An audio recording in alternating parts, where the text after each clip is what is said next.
Yeah, hey, remember Debo when the Jalen Ramsey's coming down the field in that video he did? Baker! Uh-oh! Uh-oh! Okay, here's the thing. I understand that Nick met up with Baker at some kind of a golf tournament, and Nick's okay. They're done. They're not. It's not there anymore. They're not fighting. Nick got it out of his system. He had to get out of his system in 2019. He's fine now. So they're not going to come up with, though. Once the ball is snapped and you're on the field, it's a different story. Every quarterback looks the same. You just see red if you're coming from Nick Bosa's position. Anyway, fam, this is it. 49ers versus Bucks Week 11 preview. You make the call. Yes. Sunday in the cozy, loving, warm confines of Levi's Stadium, the Niners will deal with the Bucks defense. Fam, you know what? That defense is formidable enough that we can't go in here with any preconceived notions that the 49ers are going to blow that team out. I want to show you something. I'm going to tell you something interesting in a minute if you haven't already taken a look at some of the scores of those games. But Vita Vea was out of the last Niners game, right? When we went up against the Bucks. You know what? I'm still mad about that, by the way. We picked up Mike McGlinchey that year instead of Vita Vea. Damn it. But then again, anyway, dude will be in the middle of a front line that, if for no other reason, will be scary because of him. And Kyle, please don't run Christian McCaffrey up the friggin' gut all day with that monster in the middle. You know he will.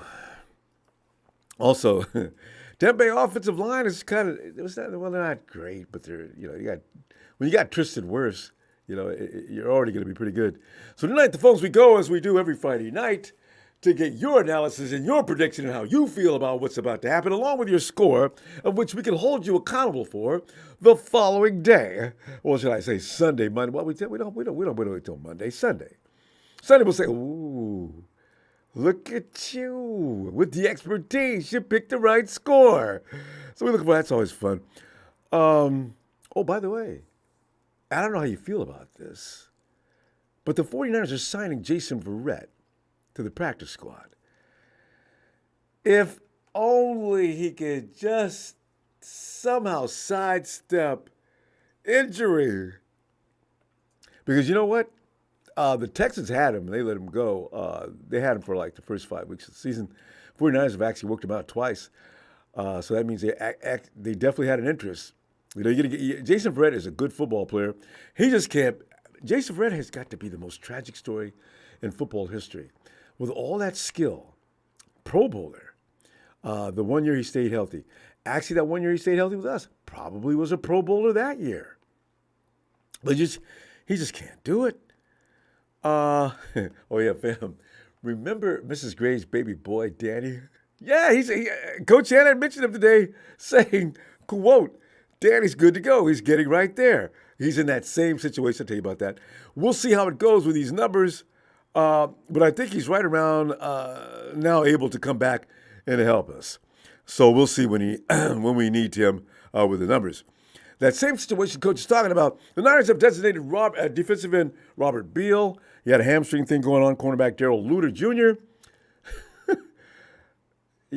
Knee. Charles, we're talking Darrell Luter again. Sammy Womack, everybody's wanting to see Sammy get back out there. He's questionable for Sunday's game against the Buccaneers. All three of those players are, including, here's the thing.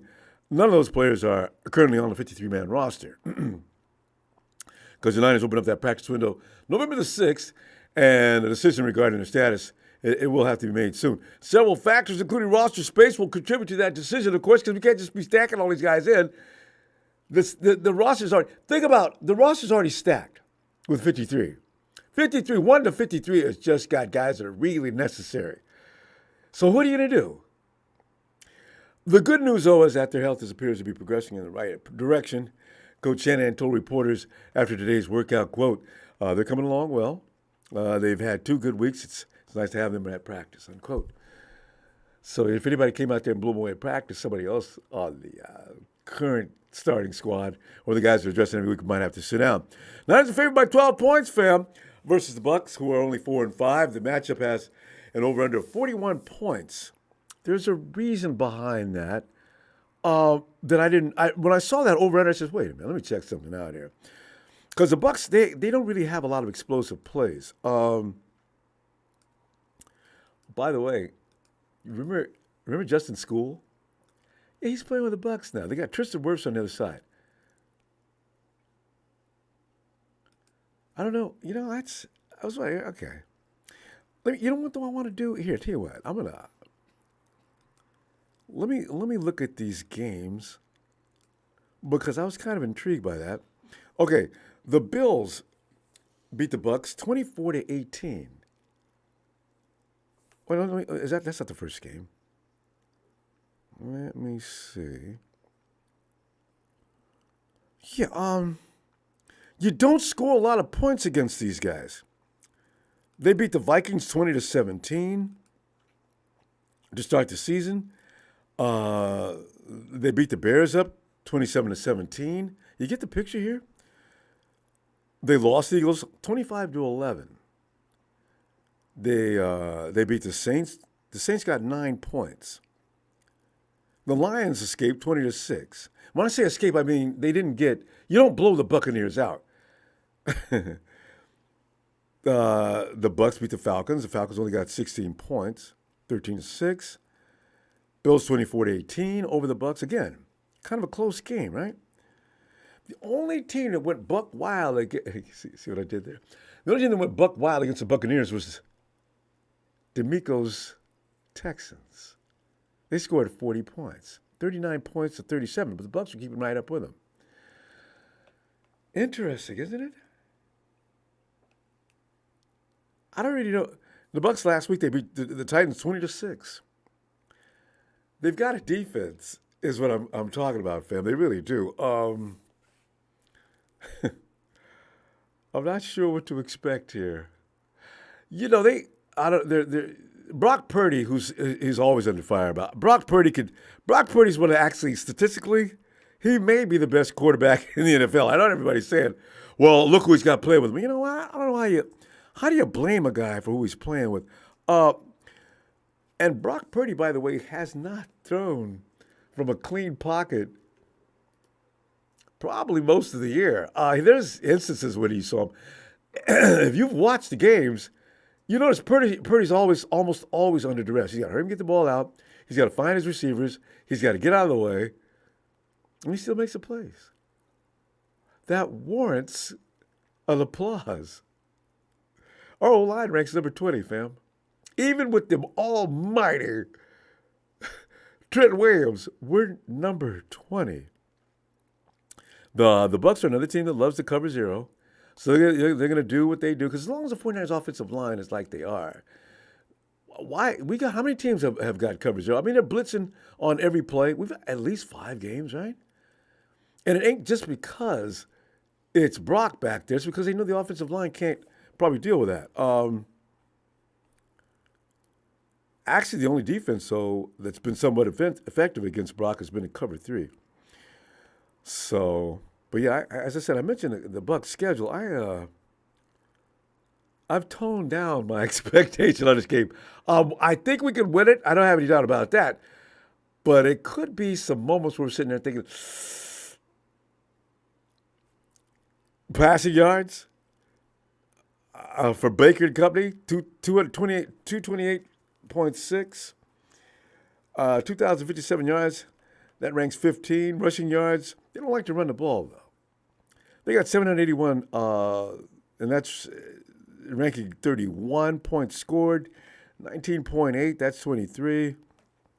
They're a little below the middle of the pack, though. Offensive pass yards against, now here's where 266.9. So you can pass them. Their secondary is suspect. They got a couple of guys. I figure that's where Kyle's going to go. Stay away from Vita Vea, Kyle. You don't need to run Brock up the middle. Stretch would be fabulous this particular week. Remember the Bucs were the team that you never ran on? There's still some lingering of that with them. Rushing yards against, their ranking is number 6. Points allowed, number 8, 19.2, as I mentioned. They do a good job against that. 9 games, Baker Mayfield has totaled 2,143 passing yards while throwing 14 TDs against 5 INTs and completing 64.6% of his passes. Only Brock has 68%. Baker's right on his heels. Mayfield has also rushed for 134 yards. That's second on his team because they don't like to run the ball. Mike Evans, 737 receiving yards. He's number 10. He ranks in the top 10, 6 TDs. Fifth in NFL on 43 receptions while being targeted 70 times. Rashad White. Now, the saying going around the league, you stop the run, have some fun.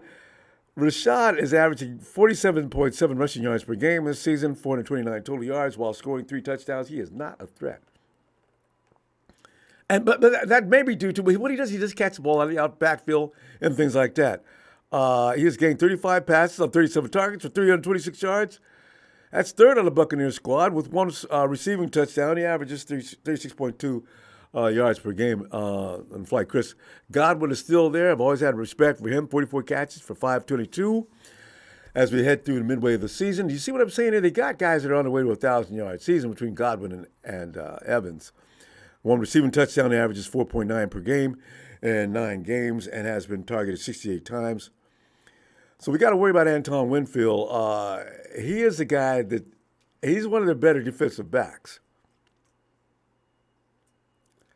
Devin White also has 600 tackles, 2 sacks, and an INT on the season. Shaquille Barrett's over there. He has total 4.0 sacks, and that's second on the team.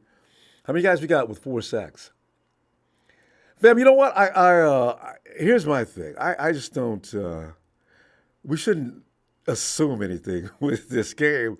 I do like the fact that, you know what? I'm going to give the 49ers. I'm going to go ahead and call it, though. 28-14. 28-10. No, I got to give them 14. I think they might score twice. In that case, they might get a field goal. I would say 28-14. All right, for me. All right, Robert Slavin, fam, 49ers 34, Bucks 13. Yeah, Bucks get garbage time TD. Maybe. I can't, as I look at what's been going on with them, I'm thinking, man, you guys, I didn't know what they were doing that well. They've had some really close, other teams that should have beat them to death did not. Here's the guy. Hey, Phil, I know Phil's not worried about things. Yeah, third, chill, Phil, get in here, Phil. Phil's probably Hey, Ronbo. Yeah, Phil, I thought you were marinating that meat, getting ready for Sunday. I know you're going to set up out there in the parking lot. Phil. Yeah, we're getting ready for it. Should be a good time. But, we'll see. I think we're going to blow them out. I really do. But, my score is kind of like yours. I got 34-14. Mm-hmm. They don't run the ball well. I think that's a problem for them. Mm-hmm. And, if it puts it all on Baker, we're going to just tee off and we're going to get some sacks. And then that's going to make the game kind of out of reach and then go from there. But, yeah, Vita Vea is a problem. He is a local boy. Yeah, that we should have drafted. His whole family was at the I remember watching him in high school, actually. Milpitas High. Wasn't he a running back? Vita was running with the ball. He played defensive tackle. He played both. Man.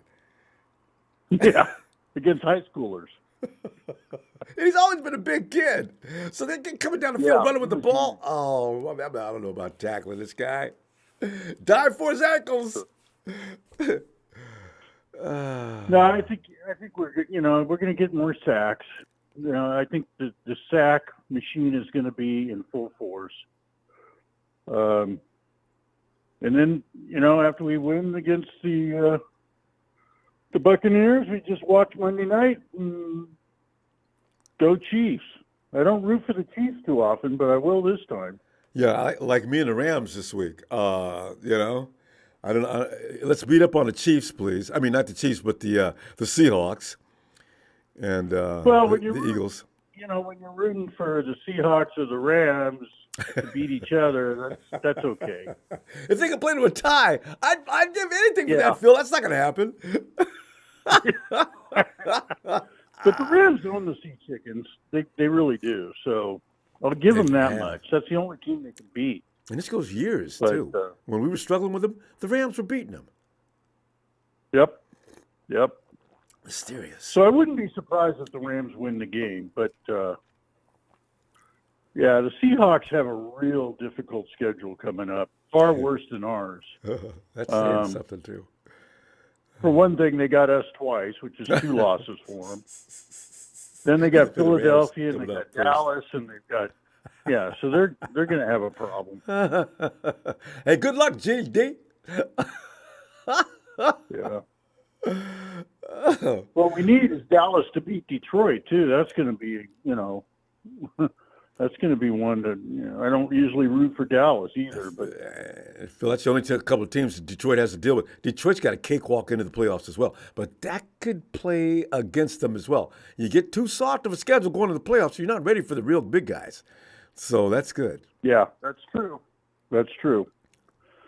But we've got Seahawks on Thursday, Thanksgiving, and then we go a long week and a half before Philly. So that works out okay.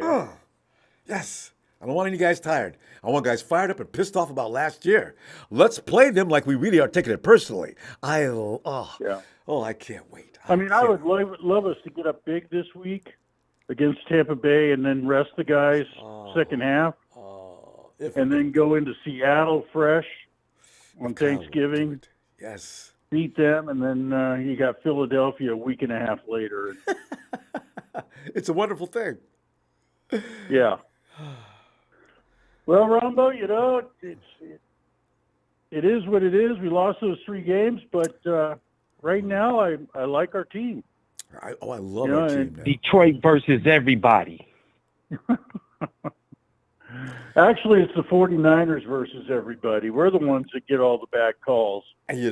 Not Detroit. The game Detroit has lost. They've lost 2, right? 1? Yeah, they've lost 2. Yeah. And one they were completely overwhelmed. They lost to Seattle, and they lost to I forget the other team, but it was that wasn't the Ravens, team, was it? I don't know. I don't remember. Yeah, they were completely beaten in that game, and I was kind of shocked. They looked confused and dazed. I was like, look at Detroit. They can't handle that heat, huh? Okay, good. Well, they lost to Baltimore. They got crushed. Yeah, that's what I said. The Ravens, right? The Ravens killed them. Yeah. Killed them. So, Yeah, Baltimore got a crushing injury to their tight end. He's pretty good for them. We have to play Baltimore still. Yeah. So. Well, you don't have to worry about the Bengals. I really feel bad about Joe Burrow. He's a really good quarterback. I've had all the respect in the world for him. But he's got that injury situation going on with his ability, too, to stay on the field. Yeah. What are they doing? It happens. Yeah. It's not just the 49ers. True. Although we've had injuries in the past. That's why I don't – when people boo-hoo about the injuries, I go – get real. We've had our share. It's a violent game. It's going to happen. That's why you build the best depth you can, like the 49ers attempted to do in the offseason. And it still seemed to not be enough. Trent Williams goes down, you got a problem. Phil, don't you love, though, what Feliciano's doing in that right? I really am impressed with him. So. Well, when Banks comes back, then we've got to make a decision on whether we want to have Feliciano over Burford and shore up that right side a little bit. But then you stunt Burford's growth. And it seems that McKivitz is going to play this week. I was thinking we'd see Jalen over there or Burford or possibly – no, he's had to play. There's a couple of choices. It's going to be McKivitz from what I understand. It is going to be McKivitz, no doubt about it. What's the other guy we got? Jalen Moore, and we've got Matt Pryor. Peyton? No, Matt Pryor. No, it's There's another guy? Oh, we picked up a new guy recently. Anyway, McKivitz says it's the guy we've had. they're all going to sit down now. But it doesn't matter. It's going to be McKivitz. We'll be fine. What do you think of Jason Verrett? If he can play, it doesn't cost us anything. And let's see what happens to him. Defense. But we got to go now, Phil. But we're going to see, because if he gets in, if Kyle got him, he probably wants to use him at some point. But all right, Phil. Let me see you. We'll see you Sunday. Yeah. Yep, absolutely. All right. Talk to you later. All right. Looking forward to it, Phil. Okay. Bye. Bye. Evan. Hey, Ronbo, how's your night going? Evan, it's going great. We're back in it. It's amazing how a win can linger and make you feel good all week long. Yes. Assess this game, fam. Some of the things that are out there, the information you've taken in and things like that. What do you think is going to happen Sunday? Ronbo, they got a pretty good team, and I feel like I was feeling different before I started watching their film and their other games, but I feel like this might be the game that, how we get in a shootout at least one game a year. Oh, yeah. I feel like this might be it. The Texans just did. Because of the Yeah, just because I was about to say that, because of the similarities with our team and the Texans as far as old coaches and schemes and stuff. Well, I know, right? Why could they stop them? 37 points? D'Amico? Really? Have you given up that many all year? Wow. How'd they do that? You're right. But with that being said, our roster is a lot better than the Texans roster. True. So I could be completely wrong on that.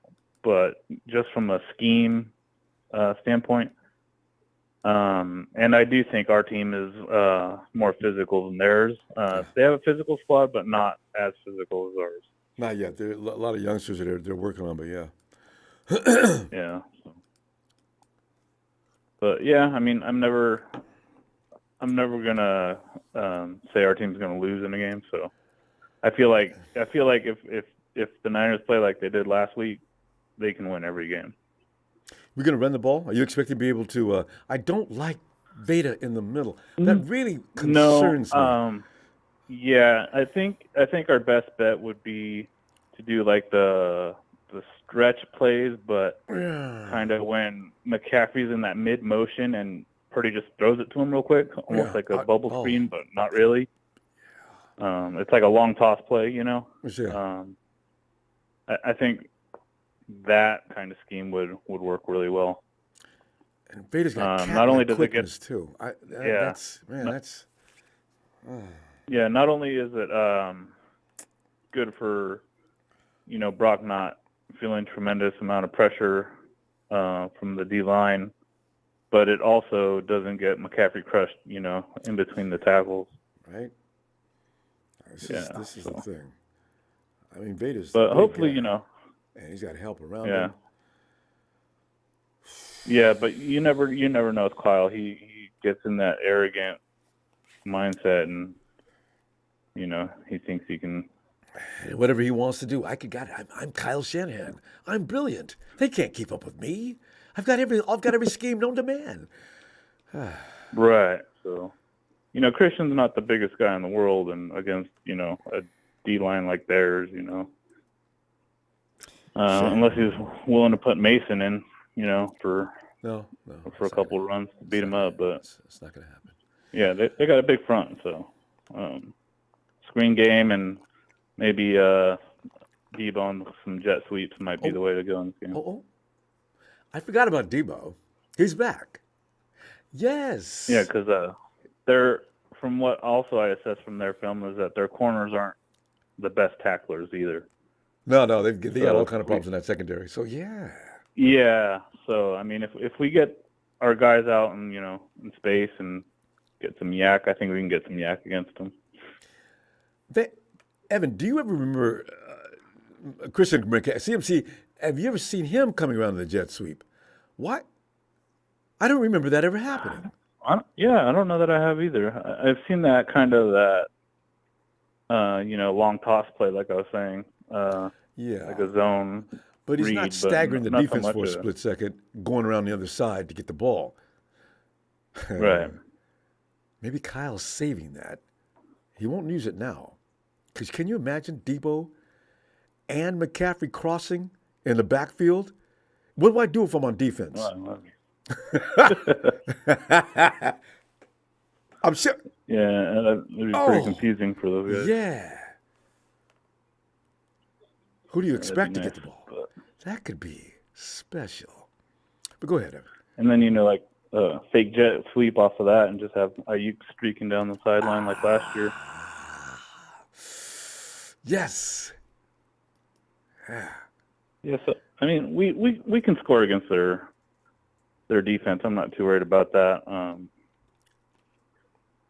just worried about our, what our secondary is going to look like because they got some good Evans and Godwin. Side. Yeah. Yeah. So, and their running back's okay. He's I've seen him make some plays. Rashad. Yeah. They just don't like to run. I know the ball much. Yeah, they're ranked pretty low in running or whatever, but I think it's because they just don't call that many run plays. They don't. That's true. It seems like when he gets the ball, he gets pretty decent yards. And the reason his average is not that big is because, like you're saying, he may not get enough tosses to actually make that up. So yeah. But we'll see. Any given Sunday, you can. I know that's the case. Depends also. What kind of score? I think. What kind of score are you anticipating? I hope I'm wrong, but I'm gonna say 24-27. Ooh, that's a close game. I don't want that. I'm gonna be laying on the floor in the fourth quarter. I hate when that happens. And it's gonna be a moody field goal too. Oh, God, Evan. You know how to write a script for drama, don't you? And we got to wait. Jake's trotting out in the field. We're all sitting there. Oh, God, Jake. Oh, Jake, please, Jake. I don't know if I'd be able to watch Ronbo. I'd probably just turn the TV off and come back later. Walk away. Yeah. Jake. Anyway, I don't think I could handle it. I really don't. We'll see. Evan, I'll see you Sunday. All right. Sounds good. Shout out to the usual Ellis, Tony Down Under, and the rest of the squad. Have a good night. You too. Jake Booty trotting out on the field, and the 49ers can put this away with they left 2 seconds left on the clock. Here comes Moody.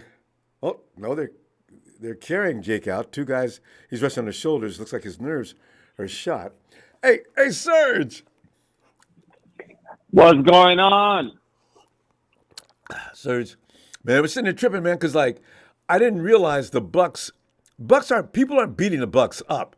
Not really. Teams that should be scoring a lot more points are not. So, Serge, I have calmed down on thinking, maybe we're going to beat the Bucs the brakes off them. I don't know now. Serge, what do you think? Ronbo, we're on a mission. This is the second half of the season, and we're on a mission, and the mission is to get home field advantage and get that bye. Because oh God, look how we looked after this bye. Imagine if we go into the playoffs with a bye, we are just gonna freaking dominate. So I think that's the mission that Kyle wants to go for, and I just hope and pray that we get that bye coming into the playoffs. So. Oh, it's so necessary. Keep us off the road, please. I don't want to be riding the back of Willie Nelson's truck. Man, the road again. Just can't wait to get on the road again. No. That's what we lost when we lost against the Rams that year. Wild card, Green Bay, and I also want to LA. Where else did we go that year? My God. I also want to say something about this guy. What's his name? With the long hair on. He's always talking about. Oh man, that's Nick Wright. What's his name? Nick Wright. Whatever. I call him Tom Green because he looks like Tom. Don't Green. he? He acts a little bit like Tom Green too. Hold up. Listen. Hold up. Now, people just talk because Nick's talking so much nonsense. They don't let him talk sometimes. He has to interrupt to get his point in. Did you a jerk. Did you hear what he said? We'd be better off with Baker Mayfield. More successful with Baker. Really? You didn't say that the whole freaking season. Now that we're playing the Bucs, you want to go ahead and say that. Oh my God, this guy's such an idiot. See, that's why you cannot lose to the Bucs because he just wants to talk and be heard. Like, he's annoying. Nick's made a name for himself. Everybody hates him. It's working. I don't like him. He's just annoying to me. I can't say I hate someone because that's too much. But I know, but Nick but for people to say that Brock has all these players is so nonsense because when he got injured in the championship game, we still had all those players and we lost. So what does that show you? What does that tell you? We wouldn't have got anywhere without Brock. Right. I mean, because look what happened. After he came back, how many games did he win in a row? After coming back from the injury. You know what I'm saying? So for people to say that, that's just ridiculous. Because you cannot remove the quarterback from the equation in these games. And a lot of these analysts love to do that. They don't understand the game of football is what their problem is. The game is not antiquated by just one position, you idiots. I always say, well, what about, spotlighting a quarterback for everything that goes wrong and right. They're not gods. They're out there playing a game with a bunch of other guys. They have to work together. We lost that championship game because we lost Brock. We had everybody there except for Brock. We still had Kyle. We still had Debo, CMC, George Kittle, everybody except for Brock. And Josh Johnson. That's not. You know what I'm saying? That doesn't work. That's what I don't understand. For people to say that, oh, Brock has all these players. So I'm just telling you, Brock is the man, and he's gonna be the man this year, next year, and the next couple of years. Like he's gonna be our quarterback. Trust me. As he matures, I can't wait to see how he improves. If Russell Wilson can get away with being that size, he's too small. No, you know what? No. Is that no? You don't need an arm to throw. This guy. And you don't need to be 6'5". So patient, and he knows exactly where to throw it. Like, yes, okay, he has five interceptions in the last 3 games, but it's just that he made mistakes. But he's learning from that. He's a rookie. He's learning, so he's gonna improve. And look at all these throws and all these games that he has won since he started. And what quarterback have you seen throw the ball like he's thrown it? The stats don't lie. He is the best Dak has QB. been throwing interceptions every single year that he's been playing, and why is he, still the quarterback of the Cowboys? Why? And Serge, have you heard how they're talking about Dak? They're talking about the Cowboys after the Cowboys beat the Giants for the second time. They're talking about the resurging Cowboys. How the Cowboys really do look like the best team in the. I said, whoa. No. What is this about? Like the Giants are good. Sometimes they have a good season, and then they don't have a good season, whatever. But the thing is, the Cowboys know the Giants. They're in the same division. They play each other every year. Of course, they're gonna beat them up. How many times have Dak beat the Giants? Who played quarterback? 12 games in a row. Do you ever heard of a guy named DeVito? Who is that? They didn't have a quarterback. I mean, it's like us beating up on the Rams and the Cardinals. I like that example. It's the same thing. Come on, Serge, we gotta get your score though. We gotta go. What score you got? Actually, I got it close from you and Phil. I got 34-13. All right. So I'm thinking we're gonna beat them up, and I could tell you this: if Chase gets a sack, he's gonna go and plant that flag just like Bosa did last time. They've actually got Cleveland, but it would be fun. All right, that's gonna be amazing. Serge, I'll see you. Oops, excuse me. I'll see you Sunday. Okay, we got this. Oh yeah, and I'll definitely see the Niners win on Sunday as well. I agree. All right. Have a good night, guys. You too, fam. Bye. Yep. And yes, the head of the Dragon Clan. He is Papa Dragon. What?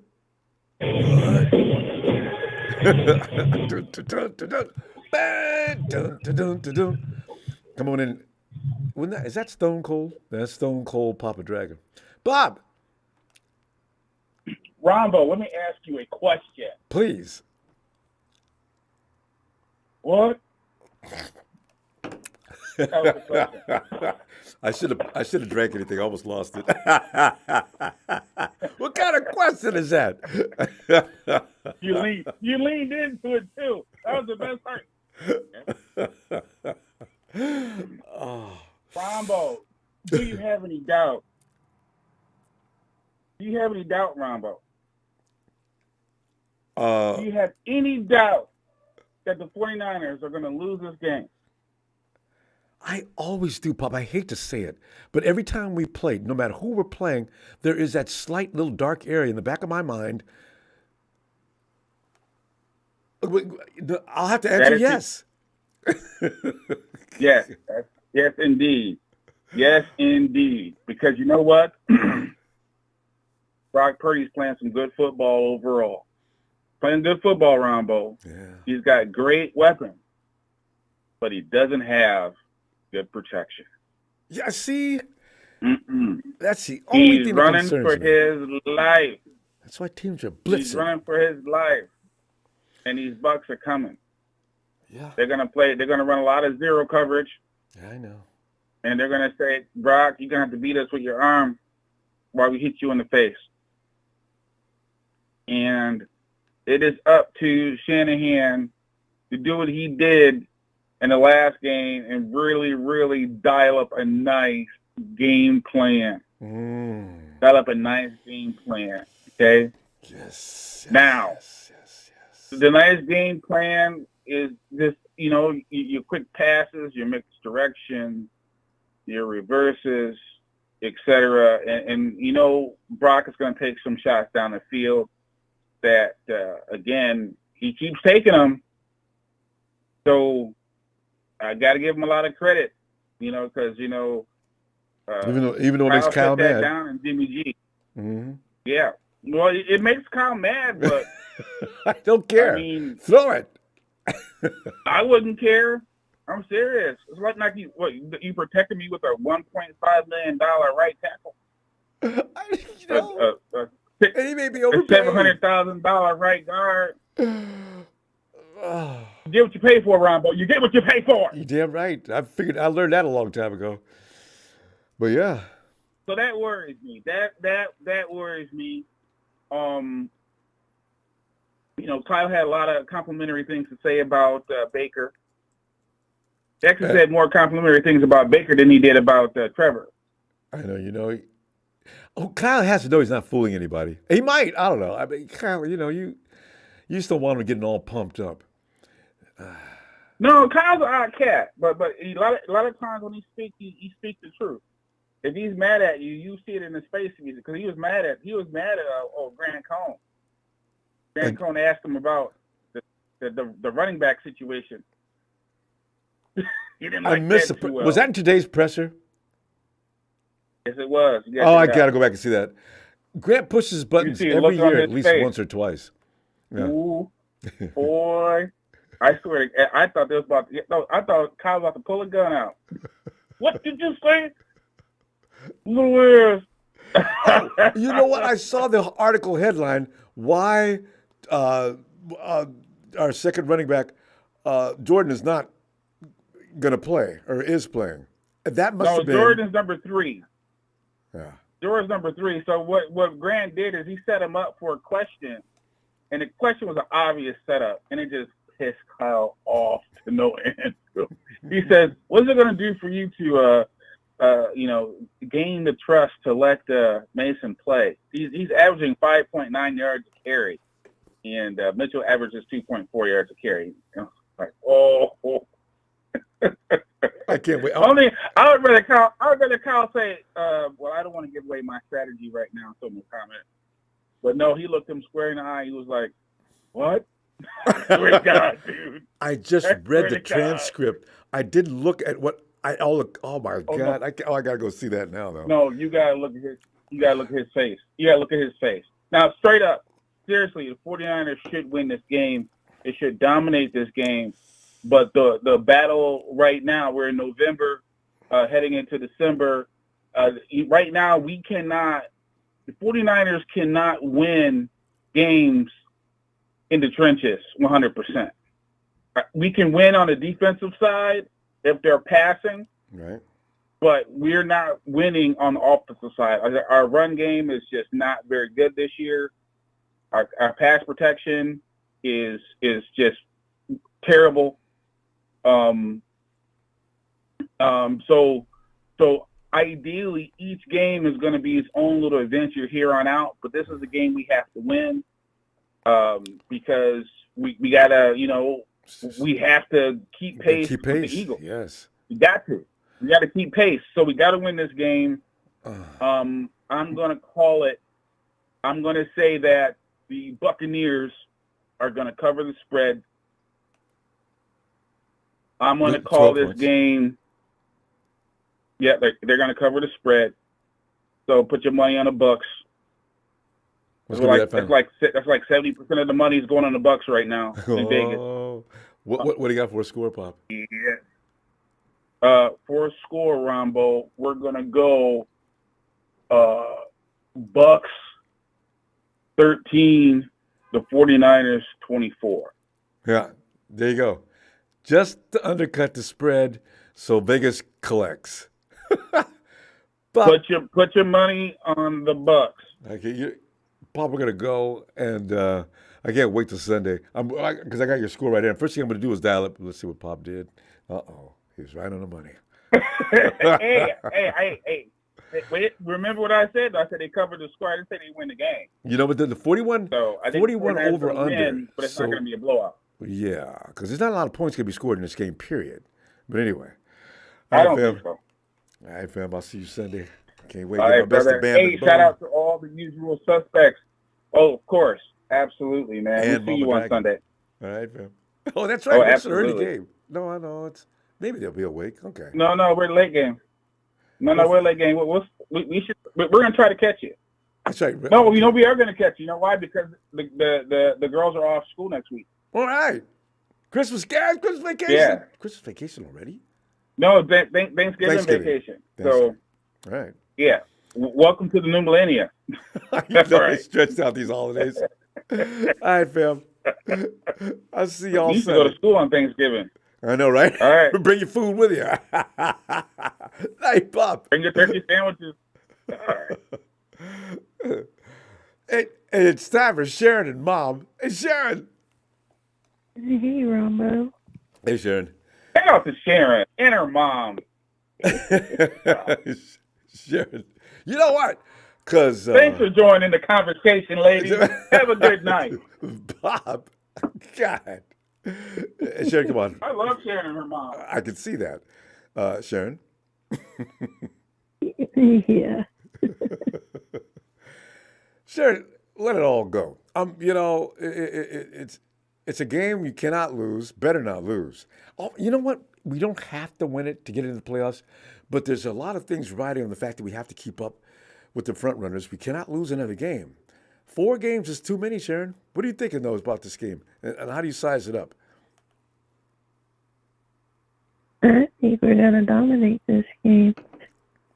I don't think from what I was told, they're not all that great. So, I think Baker Mayfield is going to have a hard time with chasing Bosa on the outside. I keep forgetting about our pass rush. Mm-hmm.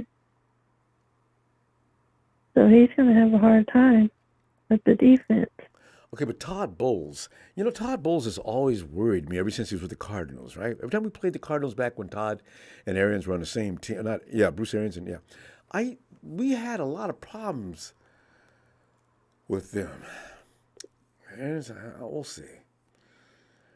The guy is crafty. Expects a lot of his players, and they give back to him. They play hard think for they're him. gonna, right? Yeah. If anything, we have to fight with the refs, but I think we will overcome this game though, because the Niners are going to be hungry, and they're not going to want to lose again. After last week, I think they want to get on the right track. That's true. actually. They should still be fired up over that 3-game loss. Mm-hmm. So we win, we're good. And quite frankly, I think that the Jacksonville team is better than the Bucs. And look what we did to them. If everybody else can beat the Bucs, we can beat the Bucs. So we got more starters than they do, more players than they do. That I don't think they'll be able to outrun our players. They're gonna have a hard time. They're gonna have a hard time guarding Debo, Christian McCaffrey. Come on, Brandon Ayuk, Kittle. Yeah, defense is going to be, and the Lions beat them. Outbills beat them. Yeah. Texans. I don't have no doubt about this game. Texans outran them. Eagles handled pretty well, 25-11. Yeah, I think we'll be okay. Yeah, we're favored by 12.5, I think, earlier. What was the spread against the It was 11. team? I think it went up to 12. I wonder why. What was this? Can you remember what the spread was against the Jaguars? Was it something similar? I think it was 11.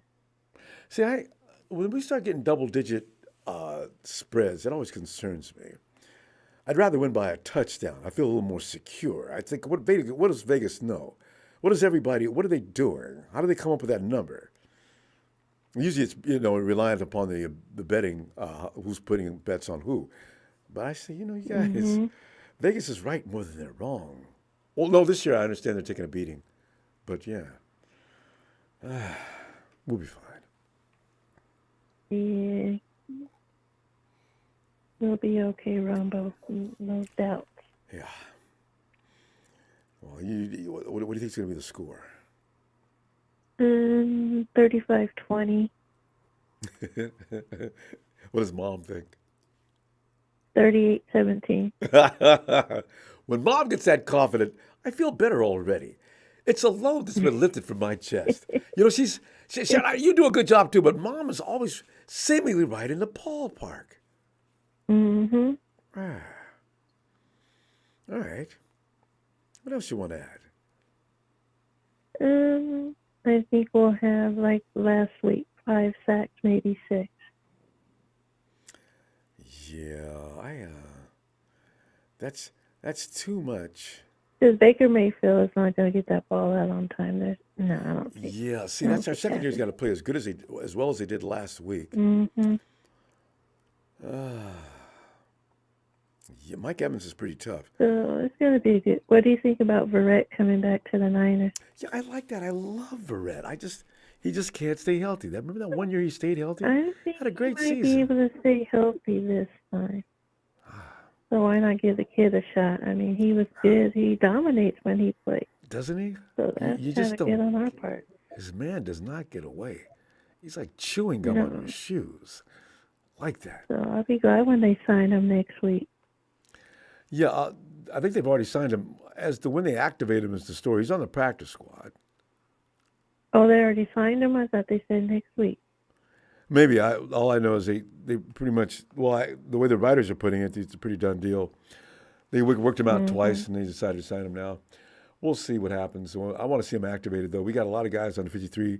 A lot of them aren't going to sit down, especially on offense and defense either, actually. Yeah.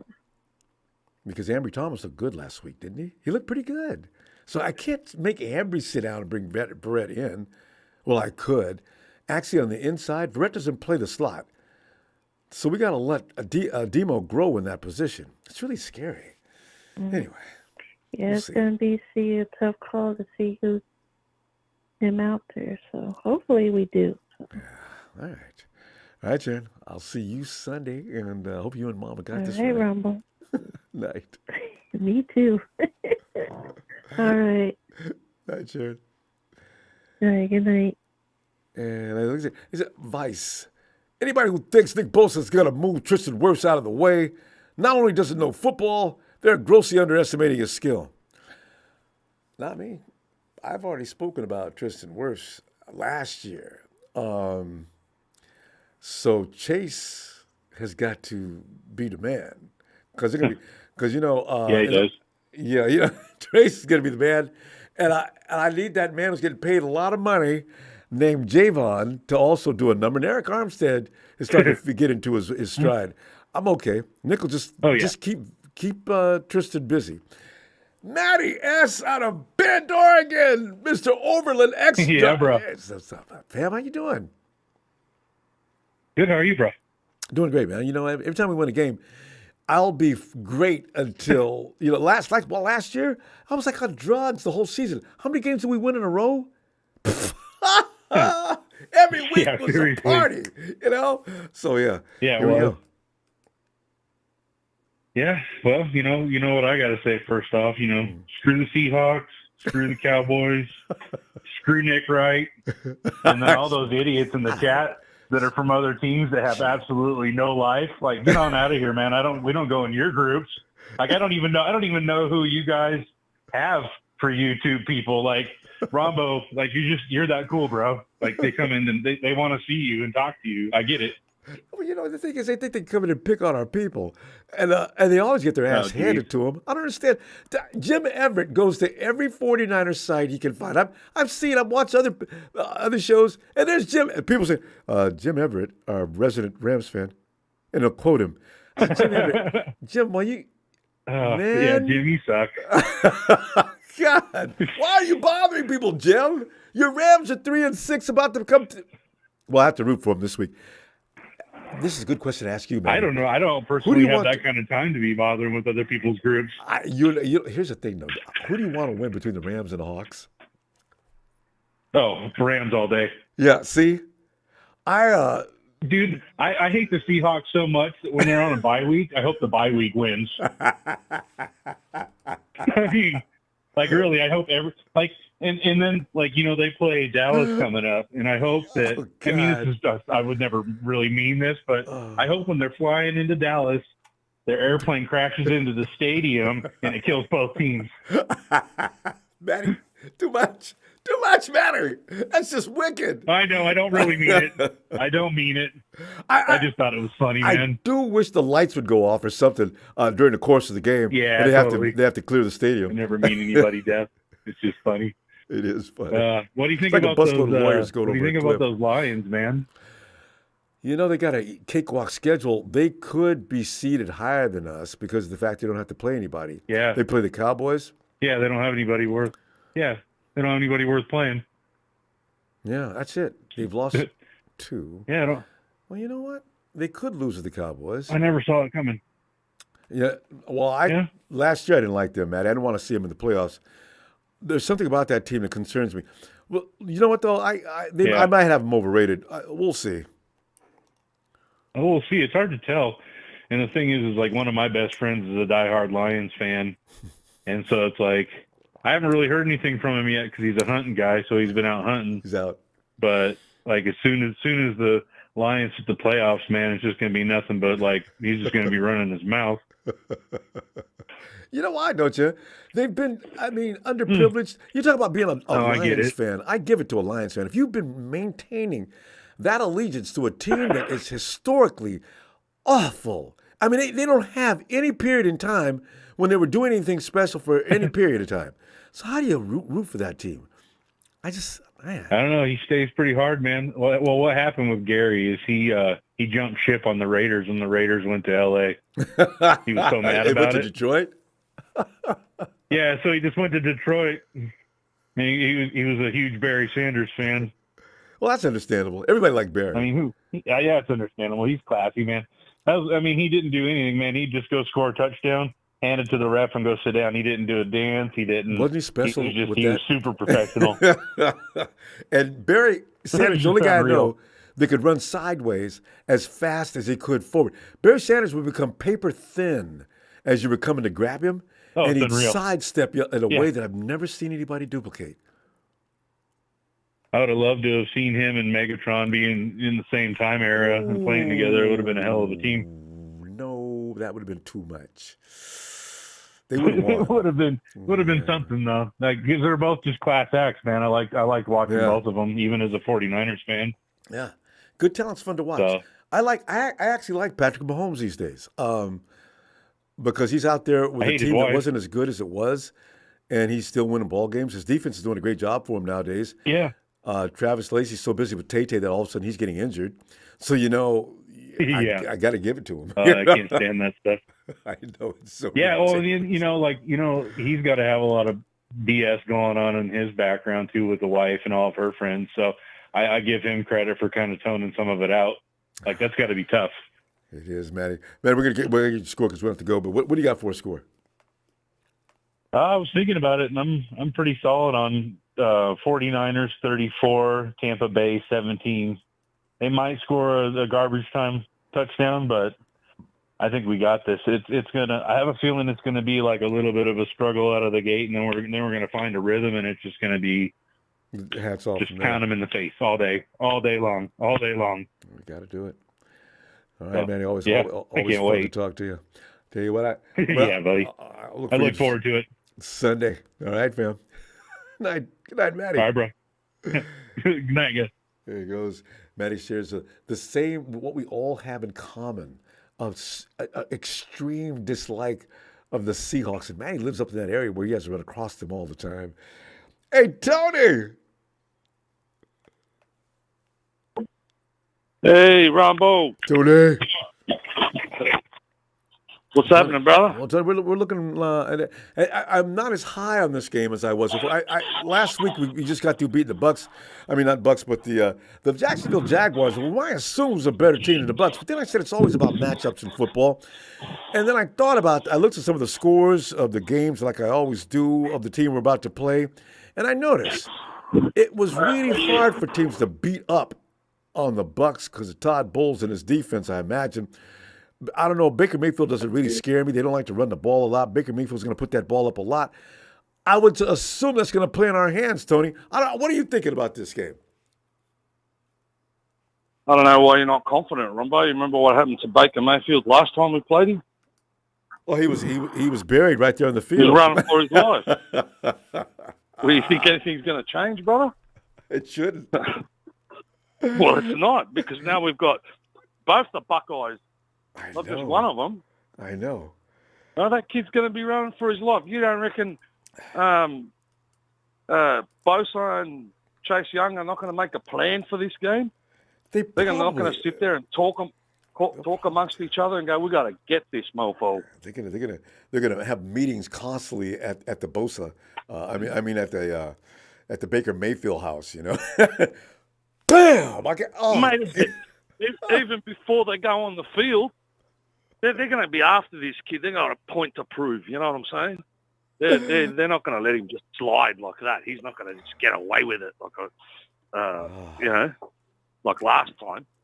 Yeah, and even then, last time he was running for his life. So this time, guess what?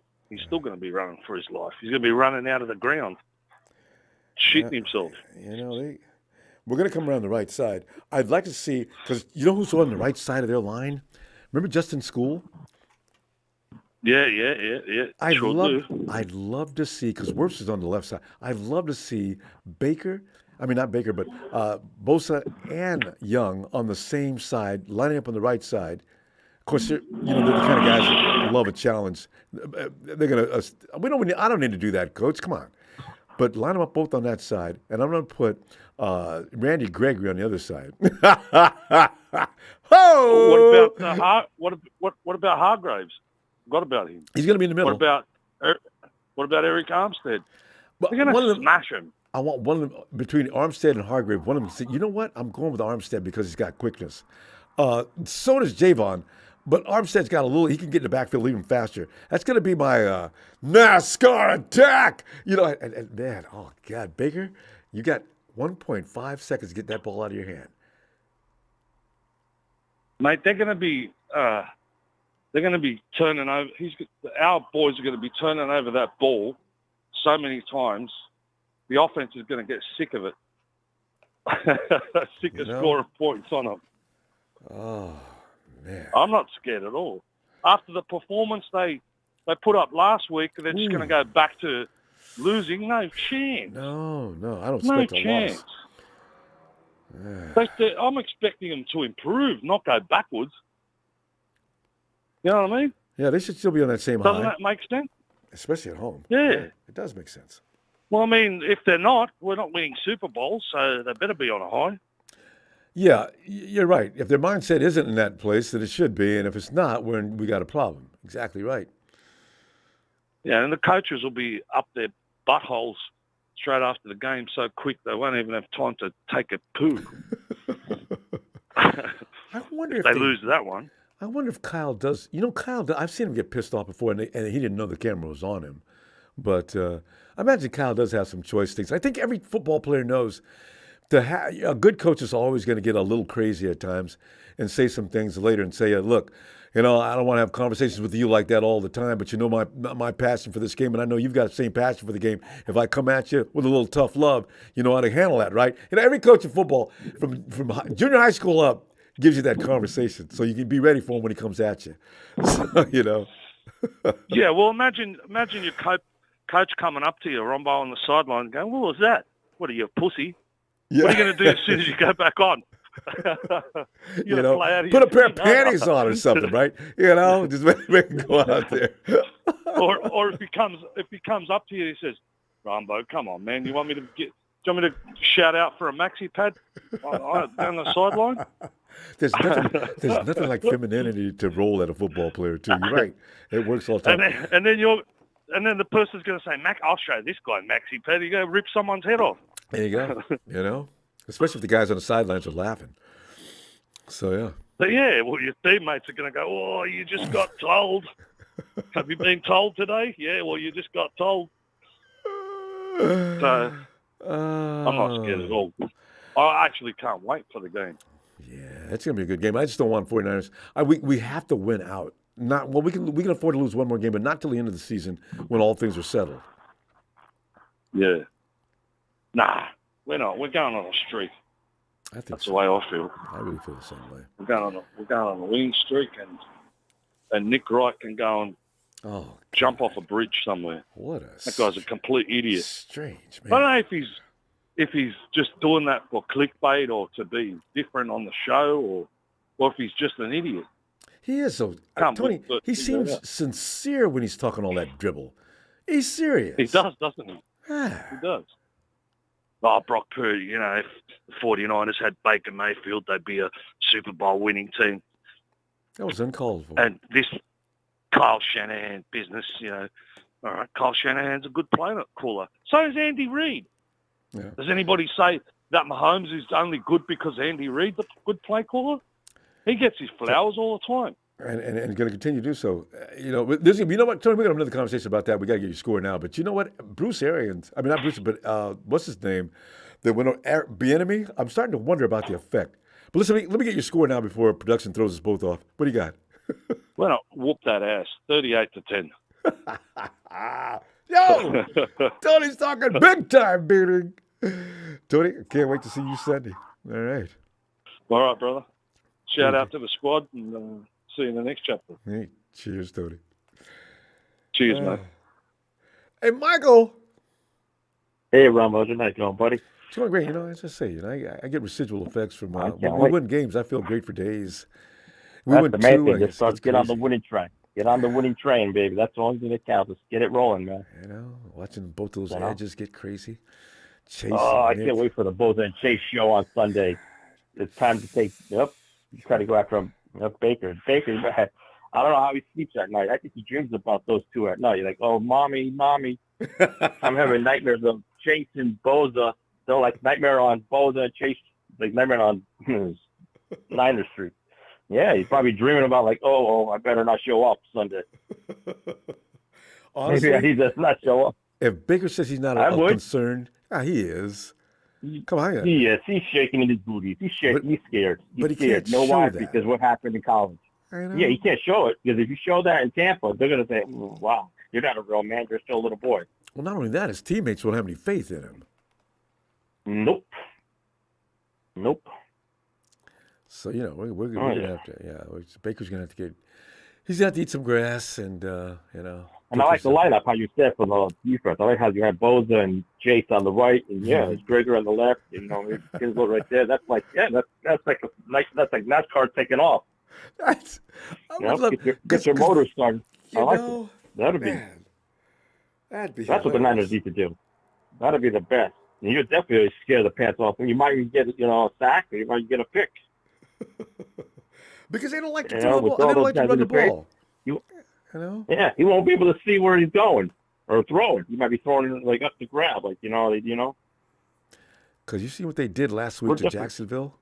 My God, Trevor Lawrence was under. That was Lawrence vicious. Was so bad, didn't he? The first pick of the draft looked like the last pick of the draft. That's how bad he looked last week. Their coach said that he has a knee problem. Coach didn't say anything about his knee before the game. Yeah, he could say goodbye to Cincinnati. Their quarterback is out for the year. Oh, man, I feel bad for the Bengals. They were rolling, too. I feel bad for a lot of these guys that are out for the year. I feel bad, Andrew from Baltimore. And I'm just afraid we're not next in line. I hope not. I hope it's not like a lineup. That's they're going after quarterbacks. That's what I'm afraid of. You think of all these quarterbacks that get injured and are out, or tight ends, or you think of that. You think of our team, like we're trying to keep our guys healthy and strong. And keep I'm definitely going for Kansas City on Monday night. I'm putting Kansas City. I'm picking them all today. Monday Night Football, right? Woo! Yep. Every 49er fan on the planet's going to be watching that game. Oh. And like I said, I love to see Dallas beat the Lions, and I think you got to watch out. Green Bay could beat the Lions. Maybe Thanksgiving, maybe somebody, you have to watch out with some of these teams. The Lions will probably get 2 more losses. Their schedule's not too easy. They could get some fluke. They could get fluke. Wait, Green Bay's playing Detroit on Thanksgiving Day? I think the Cowboys playing Detroit on Thanksgiving. That's right. The Cowboys in Detroit, they play every Thanksgiving, no matter what anybody says. Detroit and Dallas. I hope Prescott has the best game of his life, beating the Lions. I hope he doesn't stutter and start throwing, free tickets or interceptions. Because we already got the head-to-head competition. Yeah, we got the edge on them. If we tie them up, it's fine. Mm-hmm. Yeah, but if we could, I don't care. Tie them up. Now, I wonder who gets head-to-head if it ties up for the end of the year. No, we do, because we've already beaten the Cowboys. Wait, yeah. Yeah, but we already beaten the Cowboys. But same with the Lions. Nothing with the Lions. But same with the Lions. No, we got it. The Lions, they'll get the edge. It's theirs. You're going to think of the head-to-head match. I'm not worried about Dallas. Dallas could get beat, by Philadelphia or somebody, Yeah, but NFC if it's tied up at the end, and also your conference record, or division, no, not division, conference record. If NFC, whoever lost the most games within the conference, that's who gets to go. We lost to one team in the NFC. That was the Vikings. We lost. And that was unnecessary. Damn it. Okay, it's okay. We're fine. If Dallas beats we'll be fine. Detroit, we're fine. Yep. I'll be happy if Detroit. Yeah, I hope Detroit gets knocked around. I hope teams just beat them so bad they get hurt. So the playoff side comes, they be the weakest win. Yeah, they're actually a good team, though, Michael. I'm not afraid of Detroit. Trust me, I'm not afraid. I'm not afraid of them. I just don't want them I'm not afraid of nobody. I'll go out there and I'll put my marbles out there. I'll put my money on the table. We're going to run this game. Buffalo don't look good. Hey, you talk about a quarterback who's going to get hurt. Allen is next. It's Allen. If he didn't stop running like he runs, the next target. He's leaping up in the air. Oh, are you crazy? Mm-hmm. Oh, but I think he looks like he's built. Looks like that quarterback is more built. No, he is strong, but knees are not he does strong. Look stronger. Yeah, No. Mm-hmm. So we're going to see. Yeah, Michael, what do you got for a score?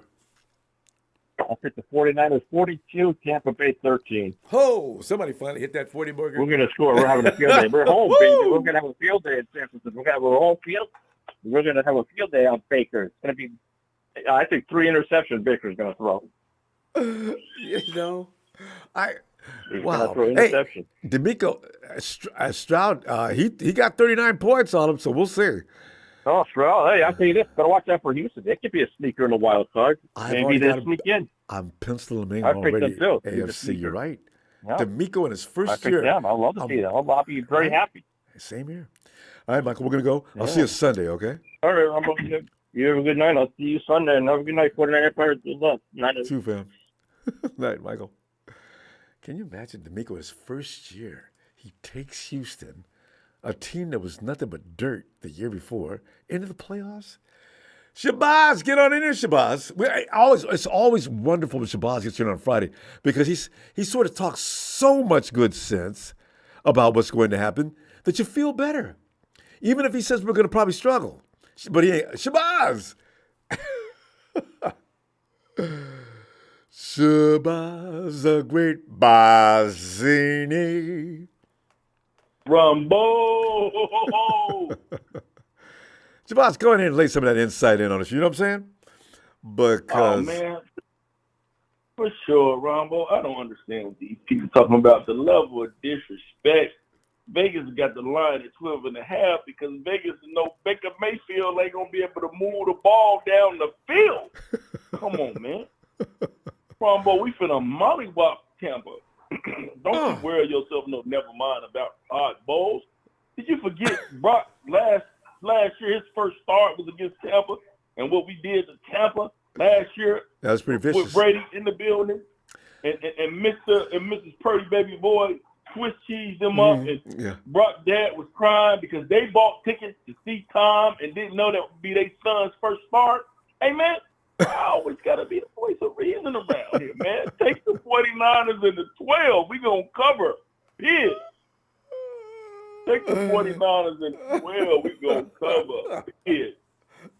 Damn, Jacksonville was considered a top team, and y'all really sweating about Tampa. And that was abuse. How old is Trevor Lawrence? I was going to say somebody could call child services about the 49ers beating up on children. My God, that was nasty. That boy Head and Ronbo, you asked earlier, I heard one of the earlier calls, what was the line? It was Jacksonville minus 3.5. See? I thought that game was close. I remember because we were right.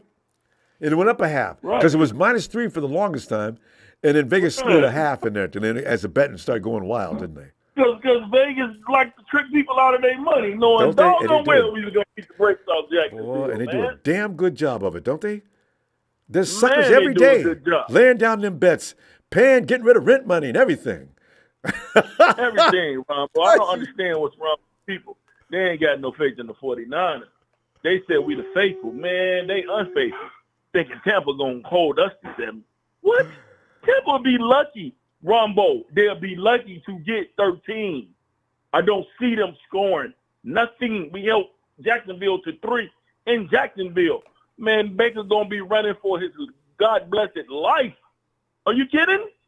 No. Are you kidding? I'm 2 weeks together now, everybody healthy, Ronbo. The defensive line finna eat. Armstead, sack.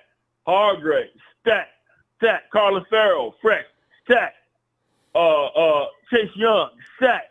Nicky, sack. Come on, bro. He finna be a punching bag. He know it. Don't nobody in the NFL want to see us no more, Ronbo, when we healthy. Everybody in the world know when we healthy, we can't be dealt with. Like, everybody agrees with that, even other teams. Fam, you know, Tristan Wirfs. What do you think about his abilities? Who? Tristan, their left tackle, Tristan Wirfs. He's a good left tackle, but you know what I'm saying? What is he gonna do? He's got to give up a sack. Ronbo is on and cracking. That's all I got to say about that. And for those that are doubting Brock has had 17 games this week on the Madden. Even the Madden acknowledged it. They gave Brock his superstar title. So Brock has superstar, and he has a star underneath him on the Madden, because you know I play the Madden. Yeah. Ayuk's got a star. Like, baby, we just finna roll. Let it roll, baby. Calm down, Niner faithful. Let it roll. Man. Let it roll. Y'all know this is what we do. We just starting to cook, baby. Hey, 49ers are a money club. You're right. We don't like to play until the second half. We played the first half, but we just sort of sleep through it like they did, and all of a sudden get an ass whooping, and all of a sudden snap out of it. But you know what? You're right. 49ers love to play the second half going into the playoffs. They've proven that. All right. This Ronbo, this is easy money. Take the 49ers with the point. 49ers are going to be one of a few teams to cover. I'm going to tell you a game where you don't want to take the points. don't take the points in the Miami Raiders game. The Raiders playing off all emotion. Yep. Okay, the traders. Okay, they will cover that. That line was 13.5 opening up. I see them covering that if they lose. If they lose, I'm telling you, if they lose. Yeah. That every week I give y'all a sleeper, and y'all don't listen to Barzini. Take the Raiders point. You know what? That Raider defense is not a joke anymore. They gonna be on to a helmet, Ronbo. Come on, Ronbo. And the thing is, that's Miami. Like last year. But Miami hates physical teams. You've noticed that? They do not like you if you play physical. And they played us rough. Listen, I gave y'all the jewel. Take the 49ers with the points. Take the Raiders with the points. And I'll give y'all one more so y'all can put together a nice 4-game parlay, $20. Have some money to take your wife out to dinner. Thank Barzini. Thank Ronbo for allowing me on the platform. Hold on 1 second. All right. All right, Ronbo. Take the line is still 13.5. Hold it. Take the Raiders with the points. Take us in the points. And here's the last game. Y'all might not want to hear this. Okay? Take the Vikings minus 2.5 in Denver. Keep that up, and you're good to go. Because Dom's going to cook Rusty. There you go. He gonna cook Rusty. Thank me, win you a couple $100. Call in the Ronbo and say, or type in, tell Barzini I said I appreciate the 3-game, 4-game hit. Remember that, fam? As a matter of fact, Shabazz, what do you got for this game? What did you give a score, or how are you gonna do? Man, Ronbo, it's gonna be a slaughter. A score I can't even think of the score outcome. I'm gonna tell you this: Brock ain't gonna be playing in the fourth quarter. Put the great Barzini down just for huge. Put big W. All right. Come on, man. Yeah, all right. Shabazz, always appreciate Ronbo, you. I will check back with you Sunday. Looking forward to it. And when I check in Sunday, you'll just say Barzini has spoken and Barzini has told us again what's gonna happen, baby. Yes, indeed. And that parlay, I love it. That's a bonus. Thanks, fam. All right. And Ronbo, Christmas time is coming up. After Thanksgiving, you know we got to get them bean pies for you. We got to get you over some bean pies. Exactly. We got to get you some bean pies from the Shabazz Bakery, Ronbo. On San Pablo Avenue. All right, fam. All right. All right, fam. Good night. Night. All right. And Long Johnson, my man. Number 8, been watching since 1991. Can you give me a shout out? My name is Lou Sassel. Is that right? No! Is that Big Lou? Nudge! Come on in, Nudge. You, Nudge. Come on in, Nudge. Notch, we'll come back to Notch. That happens every now and with him. Vader!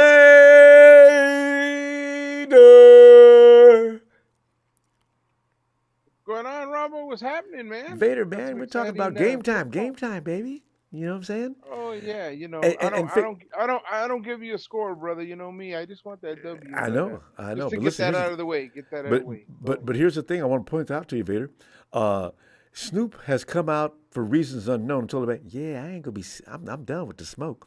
Okay, as soon as he said that, first of all, I fell off my seat laughing. I said, Snoop, you're a damn, you know what though, Snoop? You may have set off a tidal wave of events that are going to happen now. As soon as he said that, I said, okay, we're going to the Super Bowl and we're gonna win it.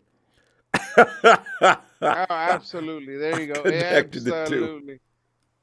Absolutely. Oh yeah, we're on the road to winning the Super Bowl, but yeah, man, I was I'm kind of surprised. I'm kind of surprised with all these reporters, Mr. Having Mr. Baker Mayfield's back here, thinking he's a better quarterback than Purdy or having better numbers. I don't know where that's coming from, but hey, I don't know what they're seeing here. But come Sunday, I don't see this kid getting off a pass, man. I really don't. I mean, I think Niners are firing on all cylinders. They made some changes that look positive. that we kind of seen during the Jacksonville game. You know, we're playing at home. It's an afternoon game, and dude, our pass rush, dude, we should get home. We should get home. Yeah, I don't know who's going to stop that. I don't think there's a team in Lincoln that actually stop that pass rush. I agree. Oh no, dude, oh no, dude. We're gonna have a bunch of Rams fans and Seattle fans and everybody on the chat watching how defense dominates. And I see a lot of turnovers. I see a lot of interceptions in this game. But Thomas stepped up, played very well. I'm just hoping that he could keep that same energy. But man, he's got to play a little harder, man. A little harder, a little smarter. He did make some mistakes, but again, he's fresh in the box, baby. So let's give him some time. Dude, you know what? He's weird though. Remember last year when he did good? Yeah. He looked good the second half of the season. He smelled bad for the first couple of weeks, and then he got really good. He's another guy. I call these guys money players. They don't play until it's time to play. Well, no, put it this way: they don't play when we really need them to play. But the first half of the season, they're like, oh man, we got 8-9 weeks to go before we can get to the real stuff. Okay, you can't have that attitude as a football player. I think he's one of those. In fact, a lot of guys on our team might be a little bit like that. Did you feel maybe he was hurt? Maybe, but they would have said so. We always have that bug. I mean, who really, again, we seen what happened last night with the Bengals and his arm. He looked like he had the same injury as Purdy. Nobody even hit him. No, well, it's just one of those things where you just can't. He's got power in his arm, but he just can't grip the ball. I know, but why? Yeah. He was fine until all of a sudden. Dude, it's one of those little funny bones right there, dude. No, you don't see it. They just come in. I know where it is. It's right there in that area of the elbow. Because I've hit that a million times. Yes, sir. And, it's immense pain. Yeah, but have we really hit it with 300 pounds coming after you? No, thank goodness for that. Because I would pass and out. all that. Right, absolutely. Yeah, exactly. I'm there with you, brother. And what's kind of scares me about this game is that we got to beef up that right side on offense, of course, and we got to keep our players healthy. We got to protect Brock Purdy. We got to protect everybody on the field. Where finally everybody's pretty much 100% except for like Trent. Trent's still dealing with a little bit of stuff, but I think they're working him day by day. So when you hear he's not there, it's because it's like they don't want to overuse him during practice or anything. But I think he worked out this week though, and he says that ankle's actually feeling better than he thought it would. It's actually feeling much better, which is fantastic. But again, as far as chasing defenders down the field, the truth is in the video, bro. You got defenders running away from him. My biggest fear for him, bro, is when he's got to post up, man, and stop 300 pounds of pressure coming after. I know, right? The quarterback. Are there ankles anywhere in the world? Yeah. Yes, sir. Yeah, exactly. So but let's he's in our prayers, and I think he'll be fine. But again, we got to protect Purdy. That's my only concern about this whole game, actually.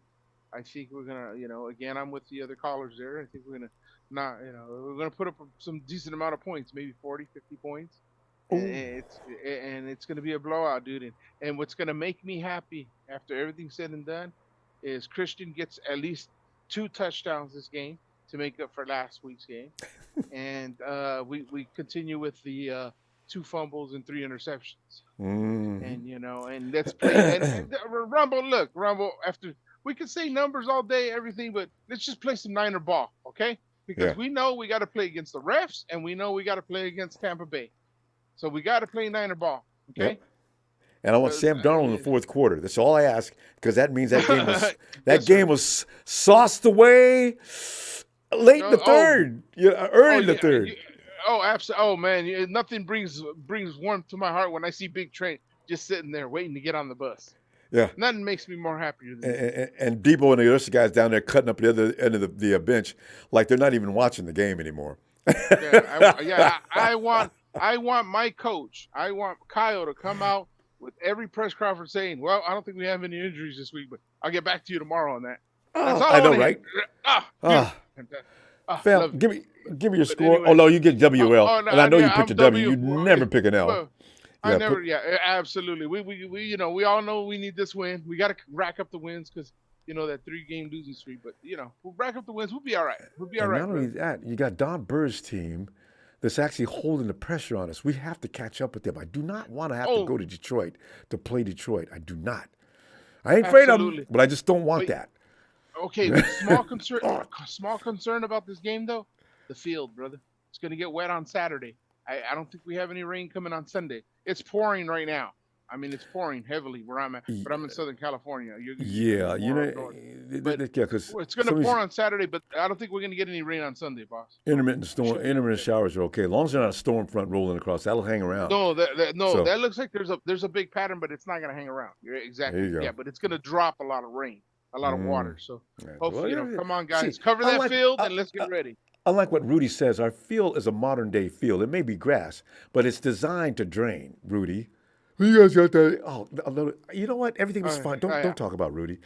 I say, hey. Yeah, there you go. All right, Ronbo. I will catch you for Sunday for the game, brother.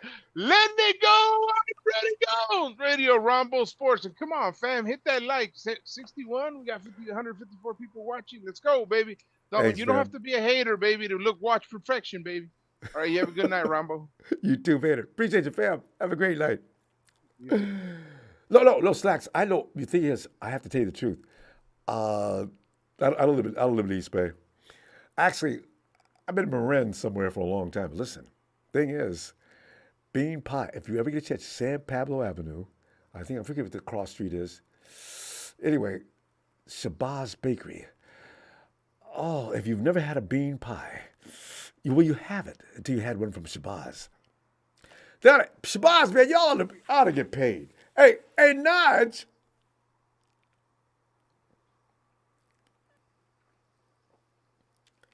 Nudge. Ellis.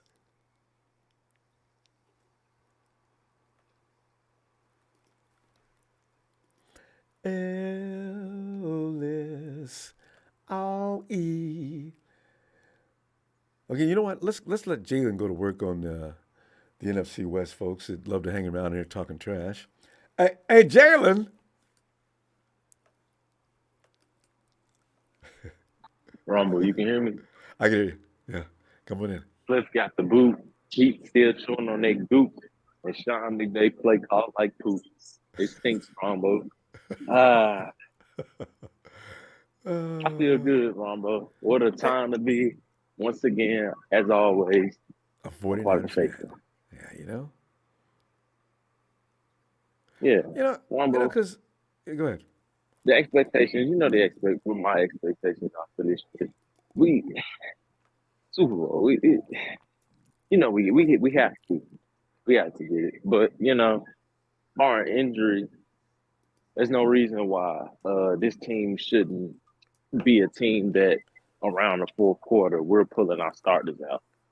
Like, hands down, I'm thinking about it. We've done this twice this year where we've been up to the point to where we pulled starters in the beginning of the fourth quarter. That's We've done it twice. 49ers potential. Right. Yeah, that's the 49ers potential with everybody healthy. I mean, I don't think Brock Purdy's lost the game with Deebo Samuel and Trent Williams on the field with him.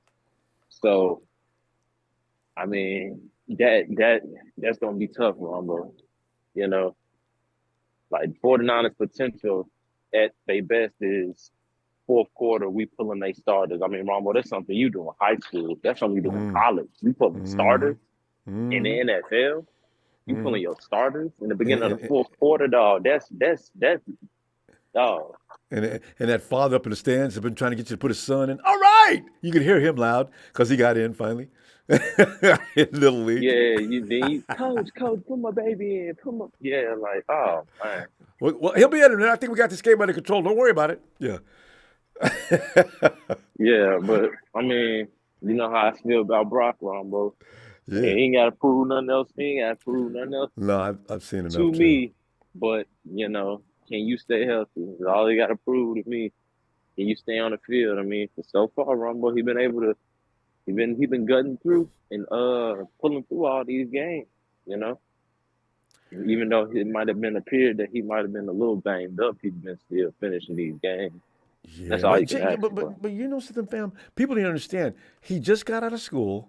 All right, he's gone through hell, and he remained calm. But inside his mind and body, I know he's going nuts. But the thing is, he stays composed for the rest of his teammates.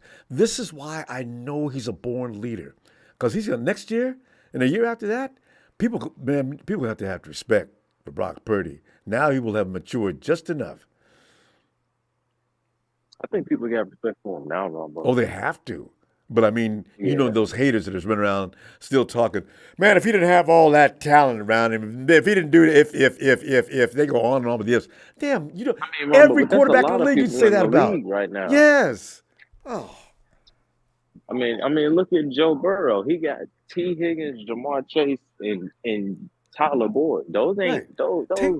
Come on, Right. Ronbo. Those Take are that away three from him. All right. studs. I mean, Patrick Mahomes had Tyreek Hill and Travis Kelce. Right. Josh Allen has Stephon Diggs. He might not have him too Justin much Herbert longer. has Mike Williams and Keenan Allen. Everybody has Somebody. these studs. The only one cannot- I give credit to is Lamar. I give credit to Lamar. He ain't got nobody. I give it to Lamar. You know, he just now got a couple of. You're right. Well, you got to get Patrick too. Patrick doesn't have his all-star lineup of wide receivers and weapons now. I mean, but yeah, he's still holding on. but everybody has somebody, You Ronbo. gotta. They acting like Joe Burrow's out there playing with bums, and he's not. Oh, Jalen, address this. He's never played from behind before. Well, in the first place, he put up He's enough never points so he played doesn't from have to behind. play from behind. Was he Yeah, want to I spot a mean- team 20 and then play? Come on. Yeah, Just reaching. but he. I mean, he did lead a game-winning drive against the Raiders away that Robbie Gould missed the field goal. Everybody He forgets also that. did it against the Browns, and he lost. And he also did it against the Browns. We was in And position Nick to win that Mullins game. missed the field goal. Yes. He also went and came back from losing to the Seahawks in the playoffs. Because remember, Seahawks was up on the in the I first think going into whole the- first half. yeah right? Going into the half, whole yeah. first half they was up, I and know. he came back and he beat them. So I mean, So I don't know what you they're know, talking about. I mean, why does everybody? Yeah, I don't understand this whole come from behind. I mean, like come from like I don't. Nobody's gonna be able to always do that, Ron. But Well, I mean, you now, name me how many people you think. I mean, you name me how many people can do that. I was gonna bring that, I Mahomes? was gonna say the same thing. I said, how many teams? I mean, you can name going to maybe fourth three quarter losing? guys. And every now You and can then, name maybe three guys that can do it. You can. I mean, Mahomes, Burrow. Brady was and- famous for. Brady's I mean- famous for it. I mean, I can't Mahomes trust too. Josh Allen to come for no multiple touchdowns. Like, Man. no, I'm not doing that. I'm through Josh, praising Josh Allen. if they down that much, it's because he's throwing picks. I mean, no. You mean Lamar? Come on, you know that's the offense not made to drop back. I mean, so who else can really come from behind like that? Yeah. I mean, people Thank just look for narrative to say. I know for Brock, just throw anything at him. Yeah, just Oh looking my for something to say. God, I mean, they wouldn't be that good if they have all that talent who else around can do that?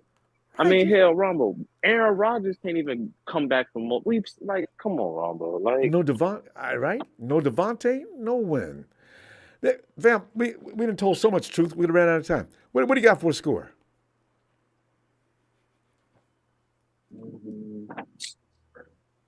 What you say, Ronbo?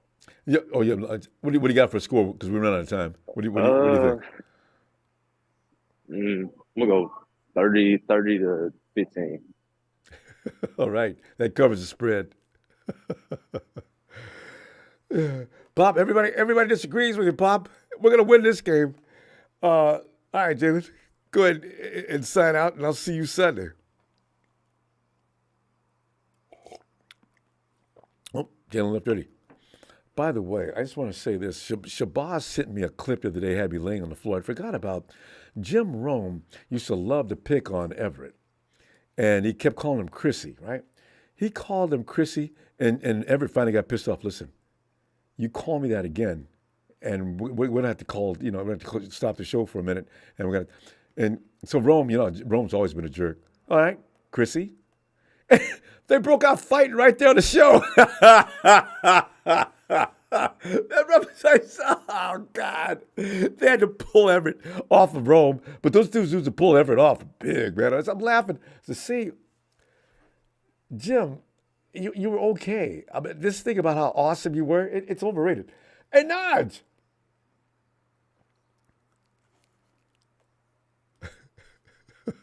That's why I've always liked Jim Rome. Bro. Hey, Bethel! Hey, what's up, Ronbo? Bethel, we haven't talked to you forever. I just realized. How you doing? Where you been? You okay? Yeah, I've been working, All right. and I've just been listening to everybody. So it's funny that if I remember correctly, Patrick Mahomes had the best offense in the NFL. Mm-hmm. Had a bunch of track guys. He had a 4x100 meter relay team, no doubt about it. Yup. Yeah. He had a really good team. I didn't hear anybody complain that all the good players that he had, and they won because of the players. No, Always gave. You're right. Mahomes got all the love all the time. Yes. And there's a bunch of teams that you could say that about, like Russell Wilson. He had a lot of good receivers. He had a bad offensive alignment, but he had good receivers, and sometimes a really good running back here and there. But oh, wait a minute. He'll make some magic. Running backs. He had one. You know what? He made. Patrick Mahomes had a badass running back too. Yeah, finally. They wouldn't give the ball to a running back anyway. But then he got Jet and the other guy too. They're pretty good. But yeah, he got figured out in the last couple of years though, and they started playing a different kind of defense. Patrick Mahomes was not going buck wild the last 2 or 3 seasons. Have you noticed that? He still plays a great game, but Patrick he calmed down with the downfield bombs because you didn't have Tyreek Hill, and that makes a difference too. Yeah, it does. And if I was watching some plays that Baker Mayfield was doing, and he was underthrowing the right receiver. If it wasn't for Evans being a athletic patron, coming back for the ball and catching it, they would have been talking a bunch of shit about Baker Mayfield underthrowing the right receiver. But I don't hear nobody bringing shit up like that. Like no. They bring up with Brock Purdy. Yeah, he's not getting any respect until his time next year. Well, now maybe not this late. If we get all the way and go all the way, they can't say anything about it. Well, they will. Oh yeah, he wouldn't have went to the Super Bowl had he not had Debo, George, McCaffrey, Ayuk. Come on, anybody can go to the Super Bowl. I mean, come on, man. You guys are just reaching now, just making stuff up. No. I could tell you I heard a bunch of like other base fans that don't even get to touch a playoffs. Wish they could get to the playoffs. True. At least every year. Yeah. So be grateful that your team could you could say something like that about your team that's always been in the playoffs. Yeah, you the can't only thing that you know how hard Kyle Shanahan's offense is more difficult than people really understand. Anybody can't just step in there and run that offense. I'm sorry, it's not that kind of easy. Oh, anybody can run Kyle Shanahan's offense. No, they can't. It's already been proven. No, anyway. They can't. Yes, and if there was actually a stat through the same games that Jimmy G did and the same games that Brock Purdy did, they're not that much difference. Brock Purdy had a little bit better stats, and we went to the Super Bowl that year. So, that should tell you a lot about Kyle's system. Yeah. If some guys can do it. Two quarterbacks that have around the same stats. Right. A couple guys can, and most of them can't. I mean, the rest of the guys we had running that offense, I mean, C.J. Beathard has to be the worst. Yeah. Also, what's his name? Actually, Hoyer was good when Kyle first worked with him years ago. That's really funny. So Hoyer, I don't know what to say about Hoyer. But the rest of the guys, no, they're not. They can't do it. Yeah, if you look at the Vikings with all those weapons that the Vikings have, even Nick Mullins couldn't do anything with that offense. And then if you look at Jacksonville, with all the good weapons they have, C.J. Beathard could not do a lot with that offense. So that should tell you a lot too. Yeah. But Beathard, Shanahan does know what he's doing, how to put people in position to win, though. And the thing is, but you still need to be some kind of good. You can't just be anybody. So. Yeah. So it's not all about it's all about who fits in your system and who doesn't. Mm-hmm. Even though sometimes we get mad at Kyle for not using them the right way, I think even sometimes we should be coached. I see some of us coming up with good ideas the way we could use some of these players, and Kyle doesn't seem to notice. But anyway, but fam, we gotta get your score because we gotta go, and I'm gonna see you Sunday. What do you got? All right, I got the win. I got the W. Because I don't want to, say something I don't want to say and then end up crying about it. So I'll just take the W. Bethel, you can be forgiven. A lot of us do that every week. All right, fam. I'll see you Sunday, Bethel. Good to hear from you again, too. All right.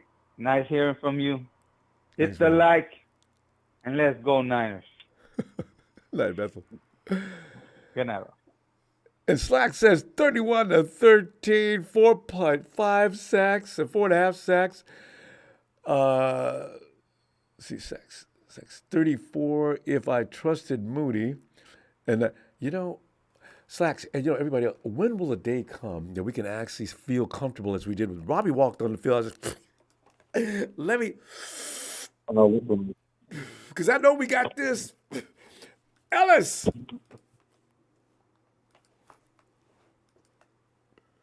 I thought I heard Ellis. Ellis? I heard somebody. Ellis. Yeah. There he is. Yeah. We're, a lot of people are celebrating before the game starts. I'm sort of laying in the shadows. Ellis, what do you think is going to happen in this game, knowing what you know now about the 49ers offense and their defense versus Baker Mayfield, who's out there throwing the ball more than he's running the ball, which to me automatically means disaster for Tampa Bay. So if they don't want to run, he's throwing 2 picks. It's just, at least throwing 2 picks, minimum. All right. Yeah, he's throwing 2 picks tomorrow. Hey, name the people. I got Fred getting one. Thank you in advance. Thank you in advance, by the way, Baker. Yeah. Appreciate you. Who's going to get him? That's a good question. I got Fred. Fred would be Fred would be good. Yeah. I would like to say Fred. But I'm thinking it's going to be a safety. Maybe Gibson. Yeah. Gibson's really good with the interceptions. Mm-hmm. I would say him and maybe Demo. Because he goes more. I was thinking the same thing, Demo. Because Talanoa Hufanga is an easy guess, but I'm like, you know what? What Demo keeps coming up with these surprising picks. Maybe it's Demo's time again. Yeah, and one of them will probably be off a tip. It'll be tipped, and then one of those, that'll be the one Talanoa gets. Let's give him 3 picks. Yeah. Because Hufanga's well, going to that's why I said 2 minimum. Yeah. That's why I said 2 minimum. I mean, it's like off the rip, Yep. But it's going to be hell up front.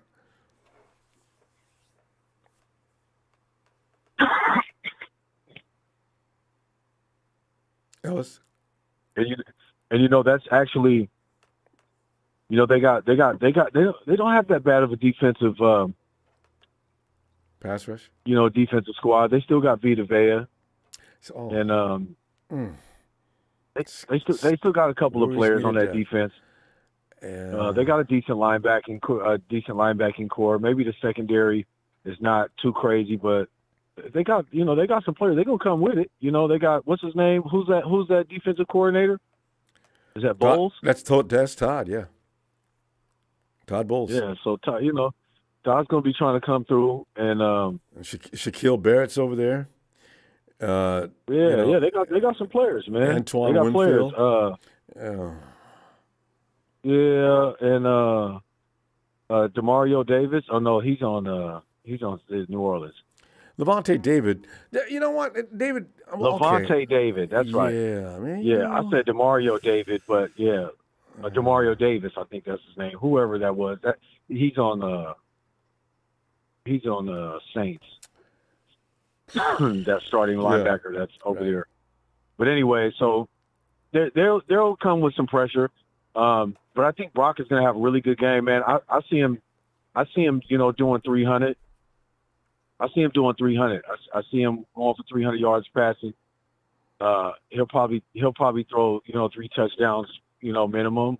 I wouldn't be surprised if he did more, but, minimum 3 TDs, 3 TD passes for Brock. I don't know, man. It's not really nothing to be concerned about. It is a concern though if we're not playing up to our standards, and we can't afford to do that. Yeah, don't come in a half step and play them like you're playing the Cowboys or anybody else. I mean, it's hard to get mad enough to play as hard as you play against the Cowboys, but at least play hard. So 49ers went out mid on a mission against the Cowboys. That's why I can't wait for the Eagles game. Oh, you talk about fired up. Ooh, the 49ers going to be oh my goodness. I can't wait for that game. But yeah, they got to play. Yeah. It's Baker Mayfield. He's on the schedule. You guys got to play Tampa Bay. Play him, please. Yeah, and offensively, they got the obvious, that running back that's been doing Rashad White's been doing really well. I don't know if they have Keyshawn Vaughn still. He wasn't bad, but I don't know if he's there anymore. I hadn't seen him, not that I watched him or anything, but I was seeing just a lot of Rashad White highlights. Yeah, Rashad. Yeah. Their weaponry is Rashad, Mike, and Chris. Yeah. And Cade Otton. Cade Otton is a rookie tight end. No, he's a tight end, but he's been favored a lot by Baker this year. He's throwing a lot of passes to him. He's not a bad tight end either. He's he's made some big plays for that team, this year. So they got a sneaky tight end in Cade Otton. You'll see him get some touches. But overall, man, score wise, I see us. I'd like to do the 35 and ups. I think we can get 40 on them. I think we can hang 40 on the Bucs. All right.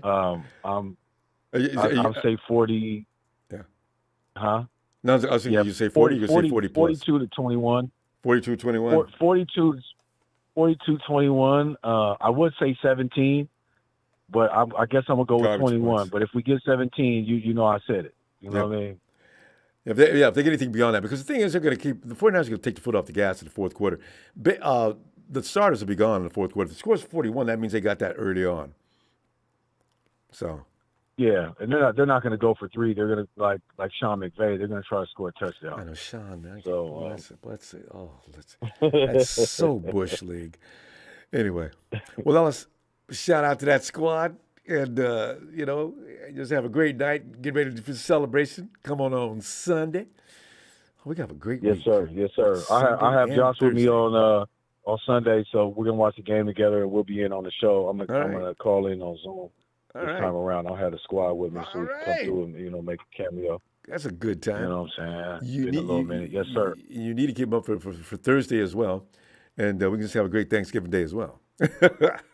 Oh, man. Yeah, man. Hey, look. Hey, this is a big test. Ronbo. This right here, if we can pull 2 W's out back to back, that's battle tested. That's proof of being battle tested because we traveled well in the last couple of years, no matter the schedule, no matter how much traveling we did. So, this right here is the boys got to, they got to pull up their britches on this one. That's right. And, and come with it because we are that good. So I don't want to hear none of that shit running out of gas or, in the past that was never a problem. So, let's channel that energy, man. Agreed. All right. Thank you for the platform as always. Thank you for getting in, Alice. See you Sunday, fam. Man, yes, sir. Shout out to the faithful. Shout out Tony, all the Tonys, man, and Evan. Shout out Papa D, Shout out Donut and Tanisha. And who else? Ronbo, who else be shouting me out on here, man? It's a long list. So if you say shout out to everybody, that's about it. Right. Shout out to the Weebles. Yeah, shout out to the faithful, man. It's all good. You know what it is. All right, fam. All right, fam. Appreciate it. Night, Ellis. We're hey, Bill.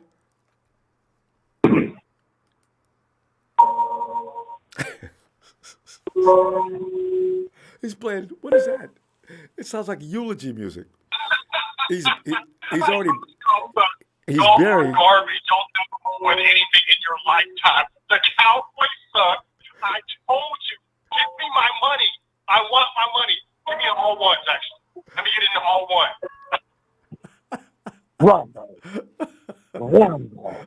I love the things you save and collect, Bill. I've got something to address to the Cowboy Nation, and we will get to the score in just a moment. You see me rocking my Niner gear, and you know one thing that is true at the end of the day. When you wake up, no matter how many times you beat them sorry teams, but when you have to go against a team that matters, you lose, Dallas Cowboy fans. Do not come at me wanting to pull a gun in my face because you know your Cowboys suck. And now I saw a dude today roll up on me, wanted to pull a gun out because I'm wearing my Niner gear. But he got scared, tucked it in his car, and drove away because he knows one day he knows his Cowboys are going nowhere. Yeah, am I worried about this Sunday? Absolutely not. Absolutely not, Ronbo. 100% I'm not. I'm sitting here thinking, what is the score going to be? It's not going to be 30. It's not going to be 20. It's not going to be 10. I think they're going to roll from last week. We're going to have a 40 burger. Hey, what did we get last week? We were about to do that, but we were fooling around trying to get McCaffrey into the end zone. But if we just would have played a regular game, we probably would have went in the end zone. Yeah. I really think this game this weekend is going to be what we're going to be seeing. But do me a favor, Niners, don't let all the gas out of the tank. You still got Thanksgiving. If we don't get a 40 burger, I'm happy if they save their gas for Thanksgiving Day to put it on the sea chickens. I know. I'm not worried about no sea turkeys, actually. Yeah, because Tampa Bay sea turkeys. Yeah, but beating the Hawks on T-Day by a large margin, that'd be so nice. You know, I would be happy if they won 20-3. I really would if they did that. Save against Tampa Bay. Yeah, because they're just a team that we just. It's a practice on the schedule. This is a practice game for the main event Thursday. Now, with that topic being said, those Cowgirls, they got another easy team, the Panthers. Whoopie-doo-day. I don't care. Yeah, I mean, just keep giving them. I say what they're saying about the Cowboys. I mean, the Cowboys got beat by the Eagles, and they said, ooh, that's the best game the Cowboys played all year. Dak look awesome. They lost. And then they play the Giants. Oh, they're back. Oh, stop it. God. They always go to extreme. Everything they do. Let it all out of the tank. Let it out of the tank against the Panthers. Then you meet the Eagles again. You end up losing or whatever you do. Just one thing they need to understand when they meet the Niners. One thing that's always going to be true: we're sending you home. They've lost the Niners. They've lost the Eagles, and they lost Arizona. So there's nothing for them to be hooraying about and screaming and yelling about how the America's team is rolling again with the red, white, and blue. You guys have gone too far with that. And good God, everybody beats the Giants. What's their record? Has anybody looked? Come on. That's just irritating as hell. But anyway, that's all right. You know, they're not going anywhere. If the Cowboys show up in the playoffs, it will be funny. Yeah, they're not going to go. They're not going to go there and win. If they do win one game, it's because they got a petty team But when they meet the Niners are sending them home. Unless they meet the Eagles, then. You're right. You know what? Because 4 division winners are going to win. Okay, who's going to be the 4 teams? Unfortunately, right. The Cowboys. Cowboys are not going to have their year. I'm not even worried about them. And you know what? One thing we need to do is to take care of the sea chickens, take care of Tampa, and just roll through and coast and get ready for the big event. Something the Cowboys can't talk about. By the way, Ronbo, you want my score? I do. I just hope they don't lay it out and then lay an egg on Turkey Day. I give the 49ers a 44-3 victory. And you were kind of close against the Jacksonville team, so we're gonna take that serious.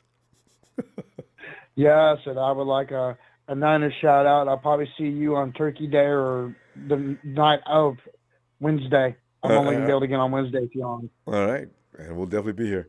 All right, Bill, have a great night, and I'll see you Sunday or Thursday or Wednesday, whichever day. All right. All right, Bill likes to shout out. Be smiling. You ready? Niners! Shout out.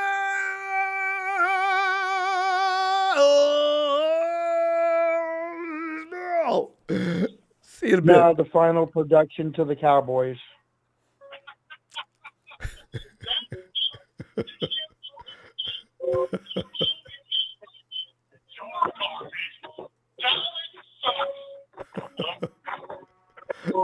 Night, Bill. Listen.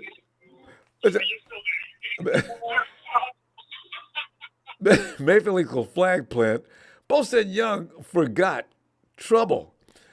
No, Nick's actually over it from what I understand. Chase was a freshman at the time, didn't really play that much. But, Nick's 2 different people. He's one guy on the field, and he's one guy at the golf tournament, of which where he ran into Baker. Hey, Omar. Ronbo, what's up, man? Long time no see, man. Yeah, Omar, how you doing, man? How's everything? Good, man. I'm doing excellent, man. Jeez, I think it's probably been like a year I haven't called in. At least.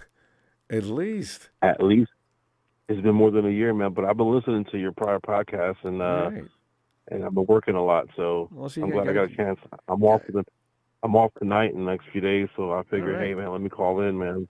Hopefully you're off all the way to Thanksgiving Day. You got to be able to kick back and relax and enjoy that game Thursday night. Yeah. So. Yeah. Well, Mark, have you sized this game up? What do you think? Personally, if we go in there with the mindset of, I think these guys are going to get stopped. I think we're going to beat Tampa. First, Tampa don't got a running game, so everything's going to be relying on Baker Mayfield. So that means our D-line is going to be teeing off. With Chase Young on the other side with Bosa, I think we're going to get a few sacks and a few turnovers, man. I kind of see it coming, so. Yeah, definitely see it coming. I agree. Our D-line's strong. Our D-line's real strong. I mean, adding Chase Young, coming from Washington, that was a huge trade for us. And wow. I still don't believe that. And that's going to elevate the play of the other guys around them. So I think our D-line is nasty. I think it's crazy great. It is. Randy Gregory. We got Randy Gregory. I was kind of excited about that. And then they went another step and got Chase, too. I was like, my God. This is our identity. We can't take Tampa lightly. But let's not take these guys lightly either. Let's go in there in the mindset and just kind of dominate these guys. And then we got Philly afterwards. So we got to be, so we can't look past Tampa. So we got to take care of business and beat these guys first, and then worry about Philly. So. Yeah, because they don't need any motivation for Philly. You just got to. The motivation is needed for this game because the 49ers are probably thinking, "Oh man, we got to get through this," and then the Eagles or Hawks, should I say? Yeah, we're excited about that. I was going to say something.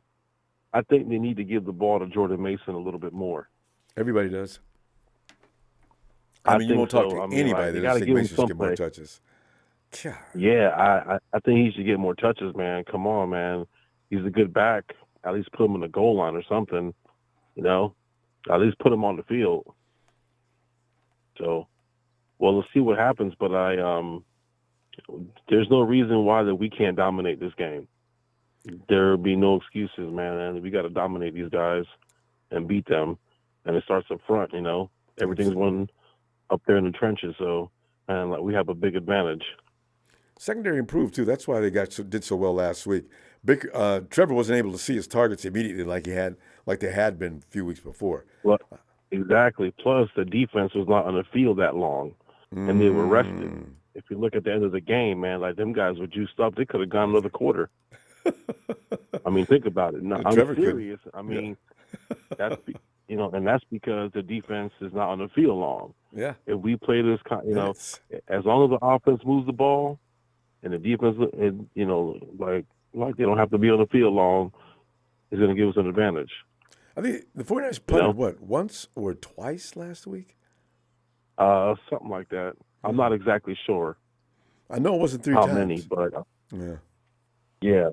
But we dominated. I mean, we dominated the front and everything, quarter. And we made Trevor Lawrence look average. Didn't he? I'm pedestrian as I've ever seen him look, and he's been playing well this year. Yeah, and they were, but the Jacksonville was coming team, like they won 5 in a row. They're all, so I mean, we made the dude look average. I mean, our defense came to play. Our defense was knocking some heads, man, for real. And I think the team's going to turn it around. I really think we're going to be there. If we play consistent and we don't get injured, that's the key. If we stay injury free, ain't nobody can beat us. I'm sorry, nobody can beat us. When we're injury free with no injuries, it's over.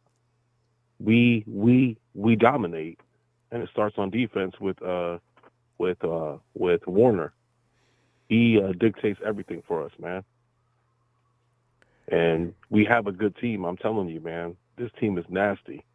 Took years to build it, but it's a machine now. Yes. Like I said, let's not take Tampa lightly. Let's go in and take care of business. Let's blow these guys out. Let's do this, Niners. Let's go faithful. You don't leave without a score, though. What do you think? Oh, a score? Oh, okay. Man, you put me on the spot now. You can use WL, too. A lot of people do. I know. I'll say 42-10. All right. Let's go. I think we got three people above 40. It's going to be pure. It's going to be pure domination up front. Yes. The cat's going to run for his life.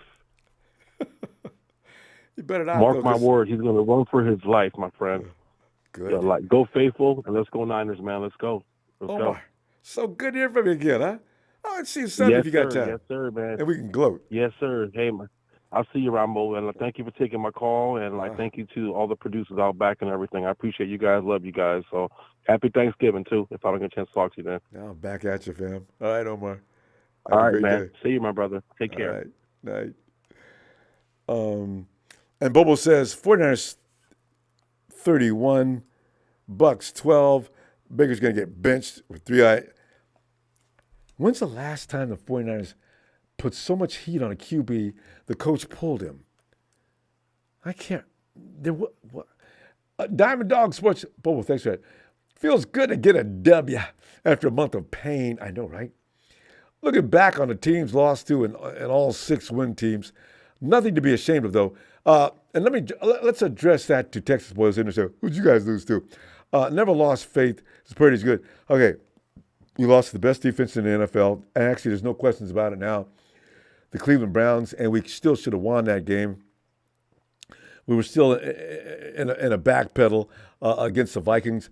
Granted, that was a stupid loss. And also lost to, who's that last team we lost to? Oh, ain't no shame in losing to the Bengals when Burrow is healthy, all right?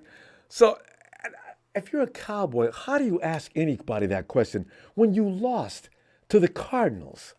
Texas boy, put a bag over your head and go to sleep. Tony Nakatani from the blue waters of Hawaii. Tony, aloha. Good to hear from you, too. Ronbo. How are you, man? Doing great, Tony. You know, every time we win, that glow just stays within me for days and days. But, Tony, knowing you as I do, I know you've got this game all sized up, what to expect. What are you thinking? All right. Well, I think it's going to be a fun game to watch for 49ers fans. The Buccaneers are a good team. I'm just looking at the 49ers roster, and I'm just seeing the 49ers being a better team. I think being at home is a big deal.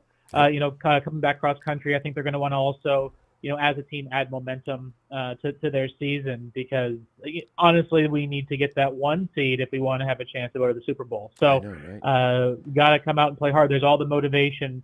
It's a veteran team, the 49ers are at this point. So there's, I think that the Niners are going to be very, very strong this weekend, and it's no. I think the Bucs are fine and all as a team, and I think they will play hard, and there might be some, like a long drive that Baker Mayfield goes on, but I also think that the defense ultimately is going to step up and pretty much dominate. But with Nick Bosa and Chase Young playing together, it is going to make everyone's job a lot easier. And the defense was already playing very well with, I mean, not the entire season, but the defense was already before very Chase came. You Let's mean put it that way? Yeah. Yeah, before Chase came, they were playing hard, and you could see good things happening. It's just the pass rush was not getting home. And for the first time last week, we saw that pass rush get home, and really just total domination like 2019. So, this is a game to stack up on. I think the Niners are going to come out and dominate. I think it's also going to be a Deebo Samuel game on the other side of the ball. I think Deebo is going to go off. I think he's healthy. He's back up to full speed. And I think that the Bucs defense is going to be forcing Brock Purdy to get rid of the ball quickly. And I think that means it's going to be a lot of short passes, lots of yak. And I think that Deebo this is going to be the game where we see Deebo. So I think it's going to be. I think the defense will score as well. So I'm saying for my score prediction, Niners 42, the Buccaneers 6. All right. Tony, the defense. Now everybody made a big. I think you spoke on it before. I just wanted to refresh that. The defense, it got better. I believe Coach Wilkes did make some adjustments in that secondary. He talked about that in his presser. Because I hate to argue about it with a lot of folks that seriously agree that him coming out of that booth made all the difference in the world. I said, there's more to the game of football than where the coach is sitting. He made some adjustments. I think. Did you notice any? Well, okay. So I watch a lot of 49ers news coverage, right? So everyone's talking about the big thing is that he was playing a lot more press man coverage. I haven't actually looked at the game, like the film, but from what I understand, he was having Ambry Thomas in there, who played press man when he was in college. So it suits him better as a scheme.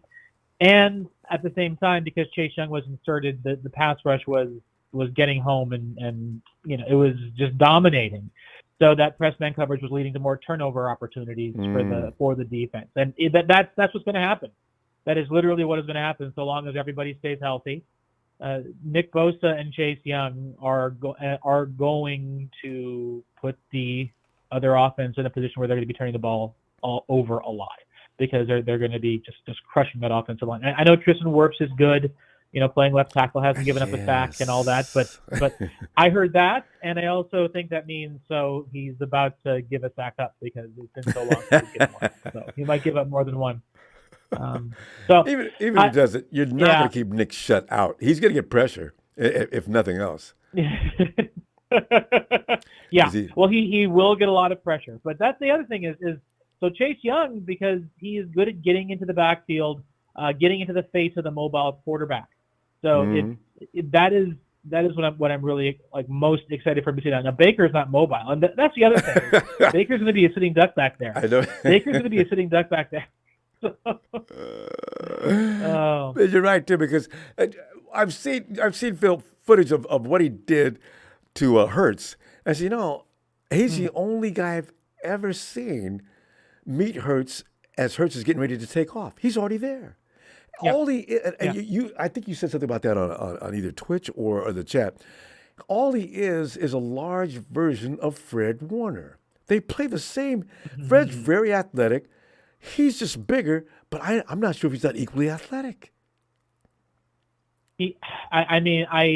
Gosh, that's, I don't know. I don't know who is a better athlete when they are fully healthy between Chase Young and Fred Warner. And I think it'd be very exciting to have them talk about like who they think is a better athlete.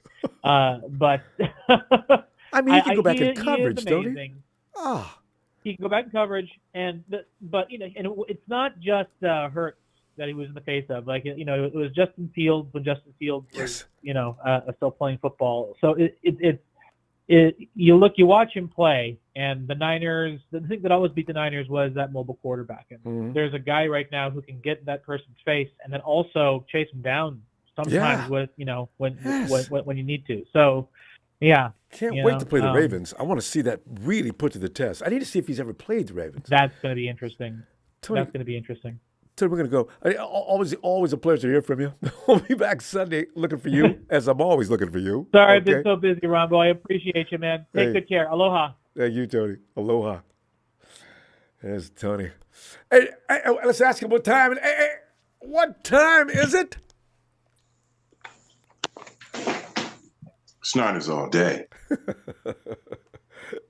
I just caught me in the middle making tacos on this Friday. Oh, that's what you Tacos are supposed to be on Tuesday, though, Norm.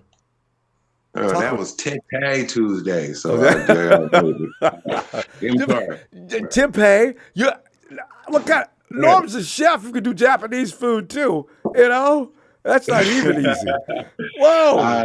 I ain't got there yet. I'm gonna work on making a California roll in a minute, but for now, I'm just doing the basic thing, you know, tacos for the family. You feel me? But anyway, that's not what we're here to talk about. There you go. We're here to talk about this hard shell defense we got. You feel me?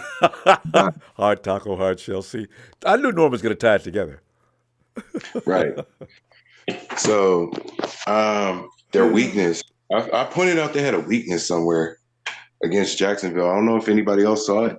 The screens. Couldn't stop laughing, or what? It's that too, but it's those screenplays of like.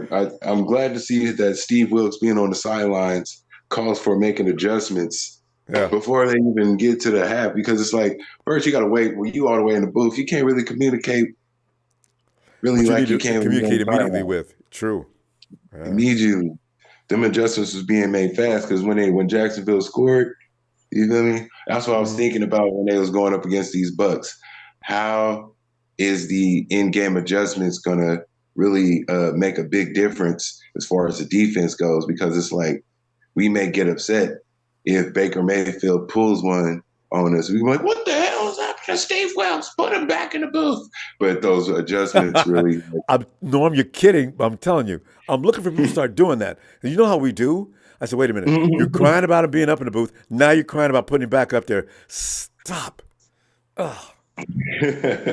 No, seriously. The addition, Chase Young and Nick Bosa really being a part of this already vaunted defensive line, it really brought about pressure makes diamonds. I seen that in that game in Jacksonville. Pressure makes diamonds. You feel me? Mm-hmm. You put pressure on that, or you put pressure on Baker, you're going to make opportunities all over the place to where even we had Arik Armstead going back in coverage. I like that. Arik. Oh, that's the Nation of Islam, I call him. Yeah. You're right. You had him going back in coverage. You feel me? Yes. And triple teaming Javon Hargrave, and he handling it. But meanwhile, you got on both sides. You got the two guys. You got pressure and containment. What more could you ask for your defensive line? Mm-hmm. One game at a time. You can't even chip Nick Bosa anymore because you don't have any extra bodies. You got to get busy as soon as that ball is snapped. I'm loving what's going on here. Chase at the other end caused a chain reaction of pain for everybody they're playing. You can't double team everybody now. Can't. You can't double team without freeing up somebody. And you free up Javon Hargrave or Armstead, they're going to get home. Mm-hmm. Chase Young might be right there. Somebody's going to meet. They get disappointed when they don't meet. So when they don't meet up in the middle, when they don't link up at the quarterback and just put pressure on him, Schmatadak. That just makes opportunities for the secondary. They look better. The secondary looks better. Yeah. And then, but I think they was doing coverage. They had better coverage too, though. Against Jacksonville. They're playing a little more man defense, so the quarterback can't see a clear avenue like they were in that complete zone. You don't know, that plays the strengths of some of the players on our team. Ambry plays better man. Demo plays better man. You can't really always put players in the zone just because that's what you like to do. Coach figured that out. Right. And, okay, with offense, y'all really see, like, I don't know how – I mean, the Bucs got – with their defense, I think the run game can be a big factor in this game. And I hear a lot of people talking about Jordan Mason. I would love to see him get a touchdown on this game. Oh. I would love to see Jordan Mason just go ahead for like 30, 40 and just to the crib like he did against the Cowboys. Y'all let him do that against the Cowboys, but not the Bucs. Yeah. Oh. Think about that. Think about that one, Shane. He hates to do it. Kyle just he's got his people he wants to start, and that's where it's going to be. Even distribution, though, that make for some good. We might see the Yak Street Boys in action because the Bucs be blitzing crazy though. Oh, they do, and they do it a lot. Well, that's going to hurt them though, because we already know that's coming. See? Yeah, so the Yak Street Boys may be back in action. So all that's gonna hurt them. So let me see prediction. Yes. Oh yeah, because we got it's the trenches. I was saying the run game might be crazy because Trent Williams back. They good for making like them. I'm saying the run game gonna be vicious, not with just CMC, but I'm saying with Debo, with Juice, and with Jordan Mason. But anyway, score. I'm gonna just go with the good old 33 rock for the Niners and Buccaneers. I give them 13. There you go. Cover that spread. Yeah. Everybody is unanimous against the expert, so you already know what I got to say. It's one game at a time, faithfuls. All right. One game at a time. And it's Niners okay. There goes Taco Norman on a Friday. Norm, and make sure you and don't overcook that. I like that crispiness on that taco shell when I bite into it. All right. You feel me? Y'all stay faithful and stay focused. You feel me? One game at a time. There you go. Yeah. All right, Norm. Love y'all. Appreciate Good you, night. man. Hey, we love you Yes, back, sir. Norm. Appreciate Talk you. to you later. My best to the family, too. All right. Thank you. There's Norm in the kitchen. Hey, Naj. Ronbo. Naj? Yeah, can you hear me? Well, now I can, yeah. Yeah, your voice sounded different. Okay. Oh, nah. We good. Nah, just sitting up here like we do before we get an ass whooping. All of us believe that there's no chance in hell to lose to the. Now, you know what? I made this last year. I said, you know what? I'm gonna stop acting like we're gonna win the game 3-4 days in advance. I'm feeling good about it, but Naj, what do you think? What's gonna happen here? It's crazy because now you say something. Every single time I feel like this, like there's no way we can lose. Yeah. We end up losing because I felt like that against who the first team we lost to? Cleveland, wasn't it? And then the Vikings. Cleveland, yeah. Yeah. I felt like that against the Cleveland. And then who did we lose to last year? It was another team we lost to last year. We had no business losing to, right? And I felt that way too. And I was like, I'm done feeling like that. But it's hard to, I know. Because they look good. The 49ers look damn good now. Not just a little. I mean, they look really ridiculously good. We look great. Yeah, we look how I thought we were supposed to look them other 3 weeks, You know what, though? Cleveland's good, though, Naj. I didn't know how good they were. And you got Trent Williams out there with a bad ankle and Miles Machine Garrett coming at you all game long. My God, it's wondering Brock didn't get seriously hurt. The Vikings good. You see what the Vikings doing. They good, too. Yeah, they're winning. They ain't no scrubs either. So we all know about Cincy, so I ain't tripping. But yeah, though, we should kill them boys. They can't, especially if our D long come to play. It depends. You think we're gonna stop the run game? Yeah, because I was telling Tony, Chase is like every bit as athletic as Fred. He's just twice as big, right? This team has gotten built now. They can withstand and endure anything you throw at them. Now, because we always needed somebody on that right side.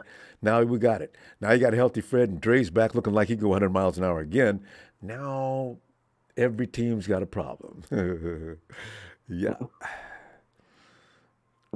So, yeah, as long as we're going to be as good as we can stop the run game against them, because they got Baker. I don't trust him beating our defense. Yeah, they don't like to run much. For some reason, they think Baker's supposed to throw against everybody. I don't understand why they think that, but they throw way more than they run. And I mean way more. Mm-hmm. So go ahead, throw the ball. Throw the ball, y'all. Mm-hmm. So, well, we had 5 sacks last week, right? Mm-hmm. 5 sacks last week. I'm predicting 4 turnovers. 4 to 5 turnovers this week. Okay. How many sacks? Write that down for you got 5 again next week? 4 this week. 4 sacks. Okay. I'm saying turnovers. Okay. Not turnovers. Okay, turnovers 4. Okay. Yeah. Because unlike Trevor, Baker can't run. 2 INTs. You know what though? Baker's the second best runner on the team. So he is running, though, Naj, which is very interesting. I hope he do. Yeah, I hope he do. Dude. Which is very strange. I ain't worried. Baker running the ball. I said, why is he running the ball? Because they hate to throw it. I mean, they're almost as bad as the Bills. You know how Josh Allen, the RPOs, I don't want to hand anybody the ball. Let me throw it. And, he gets blown up. So, Baker's got that going on, too. Yeah, Baker ain't no good. Tell Nick Wright he don't know what he's talking about either, man. Baker ain't been... Man. Come on, man. I ain't even trying to comment on that, but Baker ain't been good nowhere he went. Nick Wright. I'm tired of hearing about him. Nick Wright loves ain't nowhere near Purdy. No. I mean, there's no reason even That's why he wants some rating. It does. It's crazy. Yeah, bad publicity is better than no publicity, but Nick Wright just goes way over the line. Yeah. I mean, just stupid stuff. That's stupid. Bad television. Man. But we all know him, and I guess that's mission accomplished. Don't like him. God. But anyway. Well, Naj, what's going to be your score? My score, I'll say 35 to 6. 35 to 6. No more than 9 points. Yeah, because you know what? We may accidentally score too many. It depends on how many the defense get. Because Kyle leave that offense out there for 3 quarters minimum, right? So you figure we get a pick 6 or something crazy like that, a fumble, scoop and score. Now Kyle has leave him out there so we get too many points. 4th quarter comes, here comes Sam Darnold and the F troop, right? So it'd be interesting to see how this game works out if they can get all that done. But these guys I'll back the defense might mess around and score. Yeah, get a turnover. Because I don't think it's gonna be an ugly game. Yeah. Todd Bowles is a good coach. We'll see what he draws up for their defense, though, because I've looked at the scores, Naj. Not a lot of teams, with the exception of Texas, or should I say, the Texans scored 39 points against that defense. Nobody else has come close to doing that, but the Texans just did that last week. So somebody might be injured or something like that. I don't know. And the Texans, damn near learning from us. Well, I know, right? They can score. That's what we can go tight.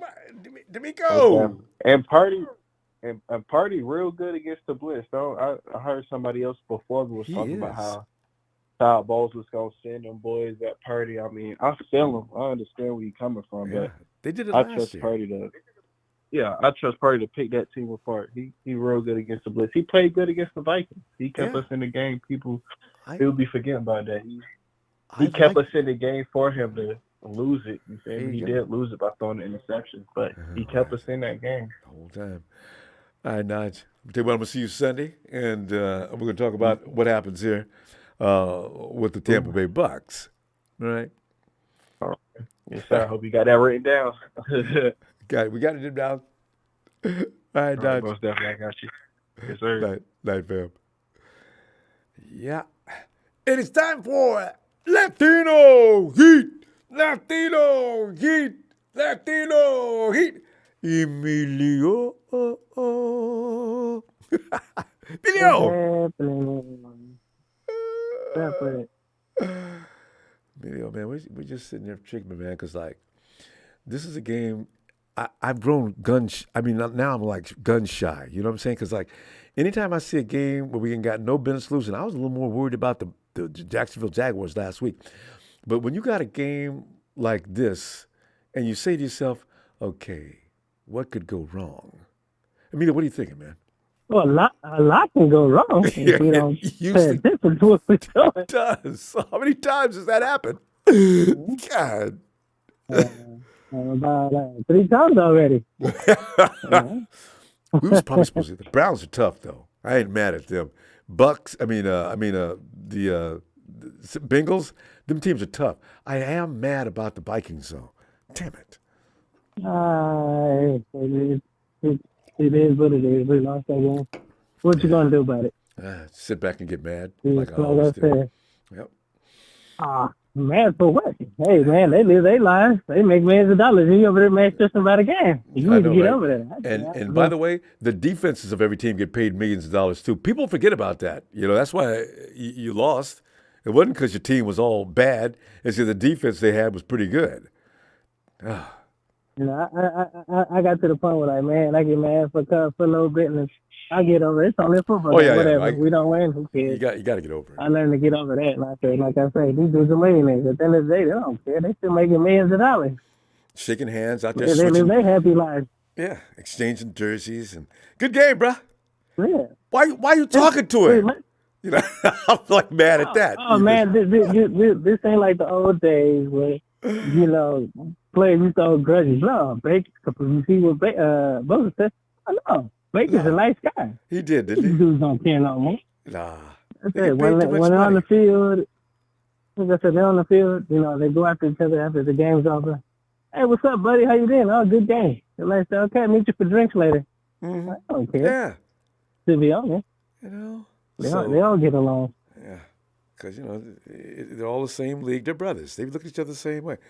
So it's us, the fans, who are all pissed off. And how many times you see people fighting in the stands and everything? We get more worked up than the players do. You know, I find that funny now. You know, back in the day, if you said at least 15 years, I used to get mad, but now I don't even care anymore. I just find it funny. I'm like, what are you fighting for? These dudes don't give a rat's ass about you. I just find it funny now. I'm like, you're just fighting over what? And then what kills me the most is when it's fans against the same fan as the same team. Seen Niner fans fight each other. I done seen Raider fans fight each other. I was like, what are you guys fighting for? Man. So I done seen it before, so it's nothing new. I just find it funny now. I'm too old for that shit to even get mad over that. I'm like, dude, I got other things to worry about. No matter what age, it never made any sense. When you're busting out fighting, the players don't care. And you're going to lose your season pass. You can't come in here no more. See, it's just a whole lot of wrong with that. It's just stupid. Pretty much. So that's why I say I don't care no more. I'm like, hey, like I say, it's gonna be a good game. We should beat the Bucs. You know, all we need is defense to be on point. Really, make sure they get to Baker when they need to. Make sure they don't let Goodwin and Evans and big plays. And we'll be all right. Like I said, it should be kind of like the Jaguars. Just make sure you get to the quarterback. Make sure they do their assignments. It should be too much. I'm not, you know. If we let the game get out of hand and don't pay attention to these guys, Baker and those guys actually can win the game. Yeah. So, no, really. Intensity is what I'm talking about. Lightly. Yes. Don't, just because you got the Hawks. Don't take the team lightly. And Eagles coming up, you got to play these guys as well. Damn right. Like I said. Yeah, like I said, we should do our thing, but like I said, if you just play these guys too lightly, it's gonna be a long day for us. That's the only thing I'm worried about. I'm like, yes, we beat the Jaguars. It's just one thing I'm worried about. Like I told you last week, I'm like, yeah, I got to wait to see with Young. They did their thing with Young, and they would change a little things on defense. But now it's just kind of, man, can we keep that consistent? Because if we don't, we're going to go right back where we started. And we need to start all over again. That's what I'm talking about getting mad. If you guys lose to the Bucs, I'm going to be pissed off. I think, damn it, Niners. I mean, you know what? I know I'm going to be pissed. That's why I'm trying not to think too much about this game. I'm going to be annoyed because this game we should have won. I'll be annoyed, but I'm like, give it a couple minutes, and I'm back to normal. I'm like, whatever, they lost. It is what it is. Like I said, we shouldn't lose this game. There should be no reason why we lose this game, but like I said, they just need to get back to paying attention. Like Fred said, we got to take one game at a time and make sure we start winning this game. We took the last teams lightly, so like, don't ever think keep that. otherwise. Keep that mindset. Yeah, They'll be all right. But yeah, I'm just kind of ready for next week because I'm gonna be in Seattle. You going to Hartsville? No, wait. They come here. We go there. That's right. First us to them. No, we go here, Ronbo. Right, next week they go to them, and they come to us the second game. I'm going. I can't wait for that. I'll be in Seattle next week. Good, because you know what? So I don't see enough red in Hawksville. You know, they're the only stadium that you don't see a whole lot of red. I don't know what they do to people if you drive up in a red shirt on. Man, where you going, man? I'm buying a ticket. For what? You ain't coming up in here. I think they really probably do that to people. They don't like Miami fans. They do not. There ought to be a law. God. Anyway, the Rams side that. That's all right. Like I said, I'll be there. It's all right. I'll be in the building. There you go. I'll be in the stadium. And bring a flag and everything. Bring all the red paraphernalia you can, just to annoy them people. No, I'm gonna wear white. I'm not doing the red. Oh. I gotta wear the throwback jersey, so I'm doing the white. All right. You go WNL. You don't really give them numbers. You gave numbers last week. I give you a score. I give you 31-17. All right. There you go.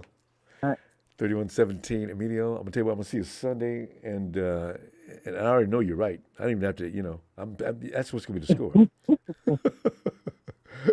Ron, but you have a good night. Production. Everybody else have a good night. You too, fam. Night, Emilio. Bye.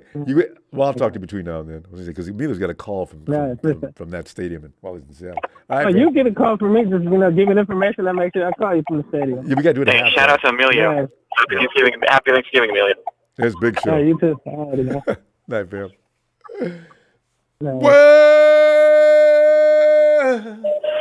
Ooh, it's a big show. It's a big show on tonight. Show. What's going on, Ronbo? How are you tonight? It sounds like you're talking to a megaphone. I love it. Hang on a second. Hang on. Yeah. Hang on. Nick Wright does that all the time too. Sorry about that. Can you hear me? Yeah, I can hear you. That's Nick Wright's favorite. Hey, no, hang on. Nick, every time Nick's trying to get a point in after he's been found wrong, he gets louder and louder. And the first thing, no, hold on. Hang on. Let me. And they keep talking, right? They just ignore him. I love when that happens. That's show you probably like Nick Wright. What is your assessment of this game? I don't have a problem with him. Some people on here do. But I'm not here to call you tonight and tell you that Nick Wright hurt my feelings. Something I didn't like. So he does. You know what? I just want to, when he's like in his house and the lights off, I just want to go in behind him and smack him in the ass with a big board and scare the bejesus out of him and leave. Then I'll feel better. It's not gonna happen. I know. Damn it. Some of you are like, you guys need to stop looking at. You just need to stop wanting to look at things you want to see and listen to things you want to hear. And then get mad about it. That is right? a problem with our fan base. Exactly. It does not make sense. And it doesn't do any good, honestly. But so honestly, when he loses, when I tune in when the mistakes I make are sometimes tuning in before a game, but after I can't wait till Monday, and Nick is there explaining his position. Oh, Nick, I love it. But anyways, I'm not here to talk about Nick Wright. I'm not here to gloat or party too early. I'm just here so I don't get fined. Go ahead, Joe. A lot of you are celebrating way too early. A lot of you are gloating way too early. A lot of you are making predictions. I understand this is a prediction night and things like that, but you know what happens when we celebrate way too early? I've had it. And get too cocky. I've done it too many times. I know. Look at what happened after the Dallas game went on a 3-game losing streak. So all I'm not here I'm not here to make a prediction of a score. I'm not here to make a prediction of a win or loss, or to celebrate too early, or seeing who lost too early, like you are doing in your head right now, Ronbo. I know you. I started singing last week. Yes, I haven't stopped. But that needs to stop because walking on eggshells. I understand what you're saying, though. You got to be careful with your emotions. You hurt your feelings, hurt your own feelings doing that. Yeah. And this is what happens when you let your feelings off too strongly towards a girl you like. Yes, both of you like each other, but when you when you insert your emotions too strongly, then she's like, whoa, back off. Or Lance Romance comes in and sweeps her off her feet and says, go. Yeah, it says to you, we're okay, but I think we should probably start dating others. What? Yeah. So yeah. And you've got to treat your football team, our football team, like an orchestra. We're getting the song down, but there's just one chord that everybody's not hitting, and that chord right now is the offensive line on the right side. And in order to get that song down perfectly, you need that area to be perfect. Yeah. And that's unfortunately not happening right now. Oh, that's true. And that's what you need. You need to win the trenches to get to the dance. And yeah. So I got to tell you, there's sometimes I think we didn't win in the trenches and we still won the game. I'm not sure. Last week we did. There's been some games I think we're rated number 20th as far as the offensive line goes. Defensive line is probably going to move up in the rankings. As far as pass protection goes, we're ranked like 24th, and JJ, stop calling me. I'm blocking you. Because you know what the thing is, Show? We're winning those games sometimes on just pure grit. Yeah, and like last week, it was just a spirit lifter after a downer. The past 3 weeks that we had, I don't think it moved the needle as far as trenches. I don't want to say, yeah. What? Because if we lose these next two games, we're sniffing the wild card spot. No. Show. We're not losing the next two games. In fact, I'm just saying that's a what if case scenario. Well, there's always that possibility, but I mean, Chase made a big difference on that right side. You can't keep saying we're going to keep winning on here on out. Anything can happen between now and then. Sure, we can say it. I mean, it feels good to say it. Reality is not always a pleasant thing. Fantasies are wonderful. That's why I'm on here, to bring you guys back down to reality. It sucks being in reality, but when you look too far ahead, it keeps you from living in the present. Show us that guy that Christmas morning as a child. He's sitting in there saying, "Listen, I'm here to tell you there is no Santa Claus." I'm that guy. I'm that guy that's fun to be around, and that's likable, and you can't get rid of him out of your group because everyone likes him. But I'm, you just got to have one of those people in the group. You can't be all freaking all positive all the time because eventually reality's going to kick you in the ass, and you all get depressed so fast, it's not even funny. You need psychotherapy medication and years of therapy to get over. I'm not going to ask you W or L. We're leaving because people are starting to cry already. There's going to be coal in my stocking next. So anyway, you guys show. It was Sunday. I want you to get in here. Shout out to the TNT family. Shout out to Tony. Always good to hear from him from Hawaii. And also Vader, man. I love hearing from Vader. The OG, one of the original OGs on the show. I know. Shout out to JJ. JJ sneaking in. All right, show. Anyways, shout out to everyone. Shout out to JJ the Clown even. No, I don't. Shut up. I'm not sold on him yet. That doesn't mean I'm hating him. You hate him. No, I don't. Shut up. Don't listen to him. All right, sit here. No. Oh, my goodness. Unphilistine. All right, take care. We could go on and do pure comedy on here. Oh, God. All right, shout out to everyone. All right, Joe. See you Sunday. The ass boy and Krusty. Hey, Ronbo. Krusty, you know what, Krusty? We sometimes we get off on tangents on prediction night. Krusty, give us the real deal. Right. What is expected this Sunday? this Sunday, I'm thinking we're going to have like, I don't know, I'm thinking 45-10 probably. I don't think the Buccaneers are anywhere up to where the Jaguars are. True. Actually, a lot of people I've heard are saying this is going to be a trap game, but I think after that three game skid that we had, that there's no such thing. You're as not gonna sneak up on them anymore. That's right. Yeah, I agree. So I actually sat back and I was been thinking about those 3 games and that we lost, and I haven't been able to call it recently, but the Browns game, we lost that because we had the perfect storm happen that night. We had the weather against us, everything that we could possibly have that could go against us happened against us that day, and that's the reason that we lost that game. Moody missed 2 kicks, whatnot. Debo got hurt, and Trent we could have won hurt. that game. Yep. Yeah, Trent got hurt. Debo got hurt. And a lot of people are like, Debo and Trent are the reason that we haven't won those 3 games because they're all out. It was like, Trent did us a favor and stayed in that game to try and keep Myles Garrett from doing what he did. But, he was hurt. He would have done a better job if he wasn't hurt. Yep. But, if, Brock Purdy brought us to the end, we could have won that game with the Moody kick.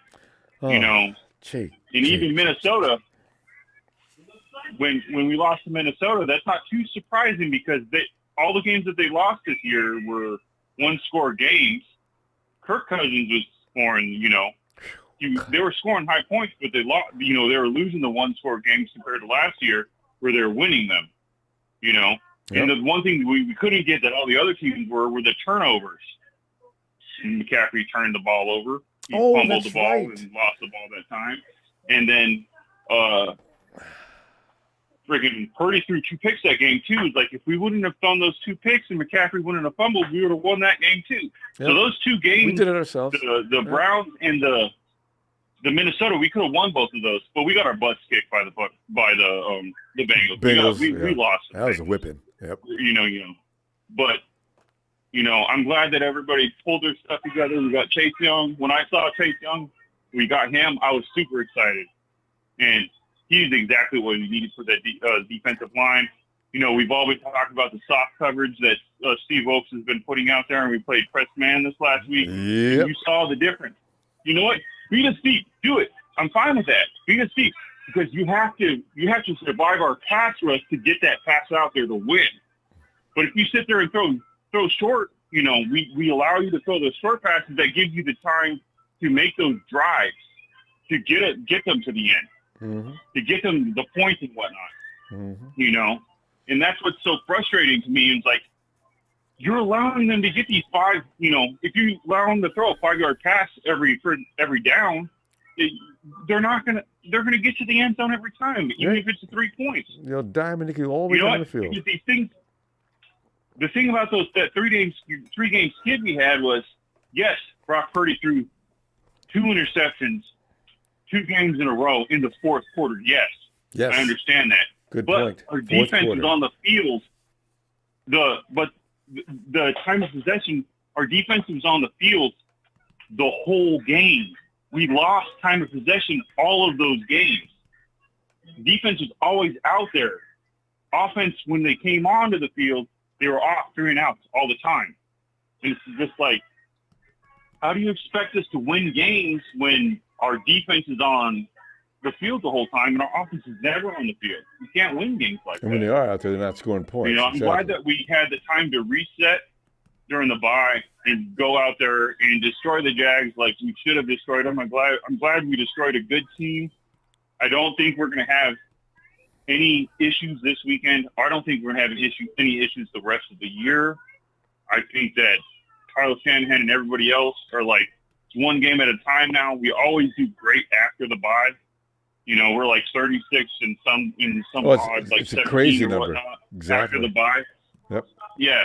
And you got to think 2 of those years was the first year that Shanahan was there where we did a horrible job in 2018. That's, 3/4 of the 17 games we lost or whatnot. Yep. So we haven't lost very many games after the bye when we're actually having a good season. So I'm super excited about this game. I don't think the whole Nick Bosa and Chase Young and Baker Mayfield thing's really a thing. No, they but already admitted I think that we're going to take everything seriously. You know, I watch another show, the Warner House, every week. I listen to him, Fred Warner, talk every week, and he's talking about now it's one game at a time, and that's what I like to hear. It's one game at a time. You don't have to have the mindset of like, who's next? Focus on your next opponent, and then just go and after that. So I'm excited about that. You're truly so we got to stop, Krusty. I'll see you Sunday. Hopefully you got time, and we'll talk about why were we even concerned. This was a ridiculous game. It got boring. We just beat them to death. I want to be able to say those things. Yeah, let me give you my score though. I'd say 40. I'm going 45-7. I don't think that the Bucs are really going to have a chance to do anything like that. I think we're just going to go in there and destroy them. Change it. You still got Darnold's 45. going to come in the end. All right. Yeah, and another thing, I just want to say that a lot of people are talking about Jordan Mason. The reason Jordan Mason doesn't freaking play is because he's horrible at pass blocking. And if you can't block and you can't do anything, Kyle Shanahan does not allow you to play. No, that's so true. if he can run the ball, but if he can't pass block for Brock Purdy, he's not going to be in there to play. Mitchell's a better pass blocker. Well, So that's that the makes reason sense. why Mitchell plays over Jordan Mason. Yeah, and nobody's talked about that, so yeah, that's got to be it. We got the same thing with wide receivers. What's his name? Danny Gray's going to have a problem, too. All right, Gressy, I'll see you Sunday, and just have a great evening. Say, give my best to the family, that little girl. Yeah, you have a good evening, too. Thanks, man. Yep, thank you. Yep. Yo, Aaron. Yo, Ronbo. Aaron, well, you got the Bucs coming up. We're not having to travel all the way across the country. They got to come to us. That always wears a team out, unless it's us. We travel well. But they got to come to us, and they got to sleep in a hotel. And they're going to have foods from restaurants. Well, actually, they're going to have expensive food from great restaurants. That's not a bad thing. But, Krusty, none of their friends are going to be able to call them. I mean, Aaron. So, Aaron, what do you think? What's going to happen this Sunday? I really think Nick Bosa and Chase Young are gonna havoc Baker Mayfield. But it won't be personal. They'll be just doing their job. I don't know. There's no bitterness anymore, according to Nick. Yeah, I do expect Hargrave to get at least 2 sacks. Really? How come? I mean, I know Tampa has their offensive tackle, Wirfs. Tristan Wirfs. Their he's pretty interior tough. in I see what you mean. Okay, go ahead. Yeah, I was saying, Tampa has a good offensive tackle named Tristan Wirfs, and their interior O-line is just okay. So I'm expecting Hargrave and Armstead, to feast on that Tampa O-line. You might be right. Because, their interior line is even I think that's a rookie on the other side, of the right side. Yeah, he's not going to stop Chase Young. No, what am I saying? That's at school. They do have another kid, too. Anyway, remember Justin School we used to have about 3 seasons back? Yeah, School's over on the right side. I'm pretty sure he cannot stop Chase Young. Unless he's gotten real good since we've seen him last. Oh, no, Tampa's right tackle is just okay, so he's going to have his hands full with Chase Young. Yeah. Yeah, and I'm expecting Lenore to get an interception. Well, Lenore to get an interception. Yeah. I agree. I'm always pulled for Diamador. I think so. Yeah, and I also think Tashawn Gibson. Mm-hmm. That's his name, right? That's him. Safety. Yeah. I think he's going to get at least one pick six. God, that'll make my day. Anybody gets a pick six, I'm going to be delighted. Talanoa's overdue. He could get one, too. Yeah, that could be very possible. But so on the offensive side, I'm expecting the Brandon Ayuk to have a big game. Because their secondary is questionable, except for Antoine. The rest of those guys out there can be had. So, yeah, I can see that. Yeah. So, yeah. I really think BA is going to have like a huge game. 145 receiving yards and a touchdown. Woo! Maybe. I tell you, Brock will love that. Somebody just busted his stats wide open because he gets credit for those as much as BA does. Hope so. Because I need Phillips to get it polished down. How about Debo? What do you think Debo's going to get done in this game? He should be feeling better even than he was last week. You know, I think he may get like maybe at least 90 yards receiving yards. Debo? All right. Yeah. It's a lot. 140 yards for Ayuk and 90 yards for Debo. We got a lot of yards given out. McCaffrey's probably going to catch a couple. Well, how about George Kittle? You know what? I like where you're going with this, though, Aaron. Wow.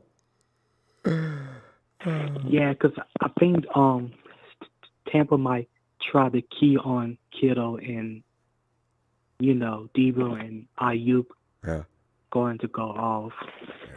And another thing, they're going to blitz a lot. So, if George is running across the middle of the field, like he likes to do, they're probably going to hit him and Debo. They're going to get hit a lot with a lot of patterns. But, Aaron, what do you got for a score?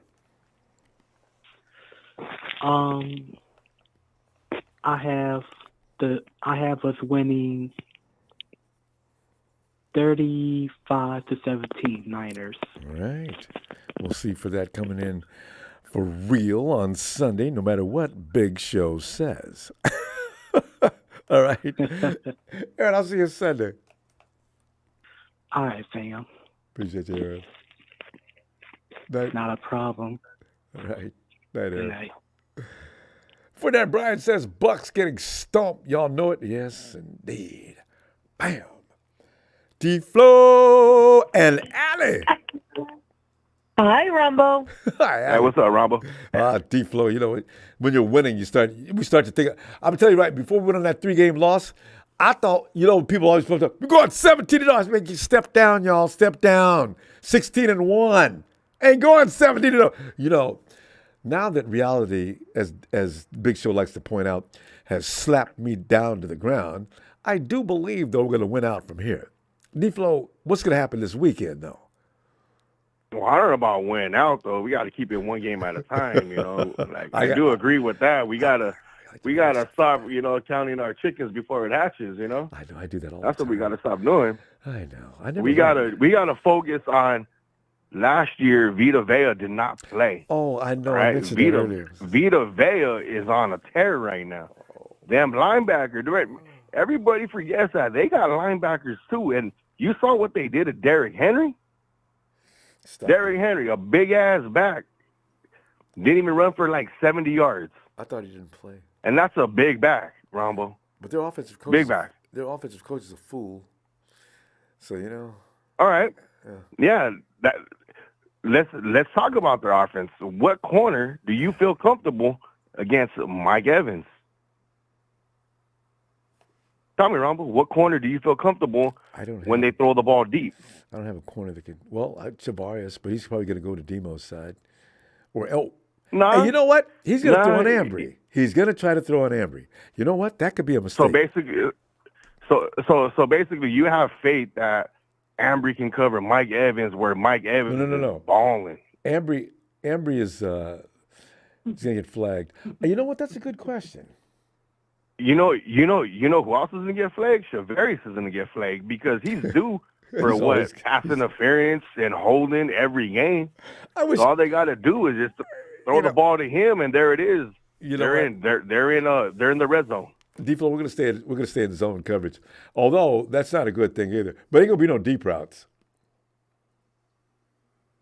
And so that's all I'm saying, is that Mike Evans, none of our corners can match up with Mike Evans, because if it is, it's going to be a jump ball, Mike Evans wins, or it's going to be good coverage, but it's going to be a flag because Shavarius and Ambry is holding and pass interference. You know what, D-Flow? Right? Don't forget about the pressure, though. We're going to put pressure on Baker. He may not have the clean shots at those guys. Yeah, but all you got to do is throw the ball up. And how many times did Mooney Ward get flagged? That's it. Yeah. We've seen that. We've seen this so many times where every quarterback throws it up, and Shavarius is there. It is. Yeah. There's a dirty laundry on the field. Dirty laundry on the field. You know what, though? You talk about that, but how about them stopping us now? Do you think they could stop the 49ers offense? Yeah, because what are we? A play action, right? Yeah. What are we? A play action. We're not really. We better be. Shotgun, spread them. All right. We're not going to be like. If we can run, then yeah, we can do it. But if they're stopping the run, do you really think the play action is going to work? No, I can't. It predicated off the play action. That's what the run. That's the all play right. action Because is. we need our running game to establish the pass. Yeah. That's what we are. Yeah. That's what we are. And if they can stop Christian McCaffrey like they did that big bust of a beast of a mammoth in Derrick Henry. Now Derrick Henry doesn't have the footwork though. You know that sometimes all that size doesn't work. How many guys is gonna tackle Derrick Henry? Well, it takes a lot, but if you got a plan for actually Derrick's been stopped a lot this year. I don't even think he's not leading the league in running anymore. He may have lost a step. But it's still Derrick Henry. Yeah. And they have a really good defensive line that stops the run as well. They're in the top 10. Yeah, they do it. Them linebackers also go sideline to sideline too. Yeah. Don't forget about Devontae. Okay, I have one more option, but they don't have Kyle Shanahan calling the plays. Yeah, but Kyle Shanahan needs to not be predictable and do the same thing. Just run CMC, and throw like 2 passes to George Kittle, and that's it. Right. Keep routining. You know what you could have said? Yeah, but they do have Todd Bowles, and that boy can call some defense. You know what? Oh, yeah, they do. I still feel comfortable about this game. They've lost to some teams that no, I feel comfortable, but I don't think it's going to be a blowout because you got to understand. Like, maybe not a blowout. I kind of feel that way. We got to see what Kyle went back-to-back games where he utilized everybody like how he did last week. Has he ever done that this season?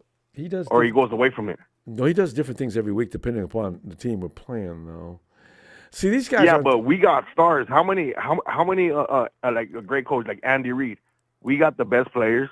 Stop them if you can. Yeah, Mike McDaniels does the same thing. I got the best players. Stop them if you can. Yeah. We got the best players. We only do them one time, and that's it. Then it's like, let me see what else I can do, and it doesn't work. We're gonna find. Hey, D-Flow, you go scores or do you go W&L? No, I go W and L's because I don't see what's the point of scores because it's either gonna get your hopes up or like, man, it's gonna kill you when it doesn't work. So I just go W's and L's. I got a feeling that you and Big Show be talking these things over before you call in. Big D-Flow, no, because we got to have some sense though. We can't just be like, oh yeah, just because we won last week, we're gonna do it again. Like, dude, we made look good on primetime. All right, Cousins sucked on primetime. That was 3 weeks ago. Let's get over that one too. D-Flow, we gotta go. Yeah, I'm gonna I'm gonna see you Sunday, and make sure you get in here so D-Flow see I told you. I can't wait to tell you. Allie! No, that's cool. Night. That's cool. I got a dub. I don't think it's gonna be a blowout. Okay. You know, because I'm gonna give some respect. They are a professional team with legit defensive players. That's true. And our O-line sucks. It's good, but it's not the best. We gotta go, fam. I'll see you Sunday. Y'all have a great night too. All right. Have a good night. Ronbo, have a good night. Good night, D-Flow. There's one thing good about this program. We do get people to bring in the other perspective, the one that you have to think about, the one that leaves a mark in your mind. And like Casey. Hey, Casey. Ronbo. Casey. We're shaking. Come on, man. I am, man. Because, after talking to Big Show and D-Flow, I am very concerned about Sunday. I wasn't before. Ronbo, I'm not here to talk about Big Show. I'm in the proverbial doghouse. I'm not even here to talk about the San Francisco 49ers. I have to take this time. How'd you get put in the I have to take this time out of my Friday night to say that if there's any chance that my girlfriend Courtney is watching the Ronbo Sports Show on Friday night, then I love you, baby. And Ronbo's going to have to wait tonight, sweetheart. So, Ronbo, I'll talk to you later. And, hope you have a blessed night. Good luck with that. All right, Ronbo. Hey, and shout out to Brunskill, and I think it's going to be 42-6, Ronbo. All right, 42-6 for Case.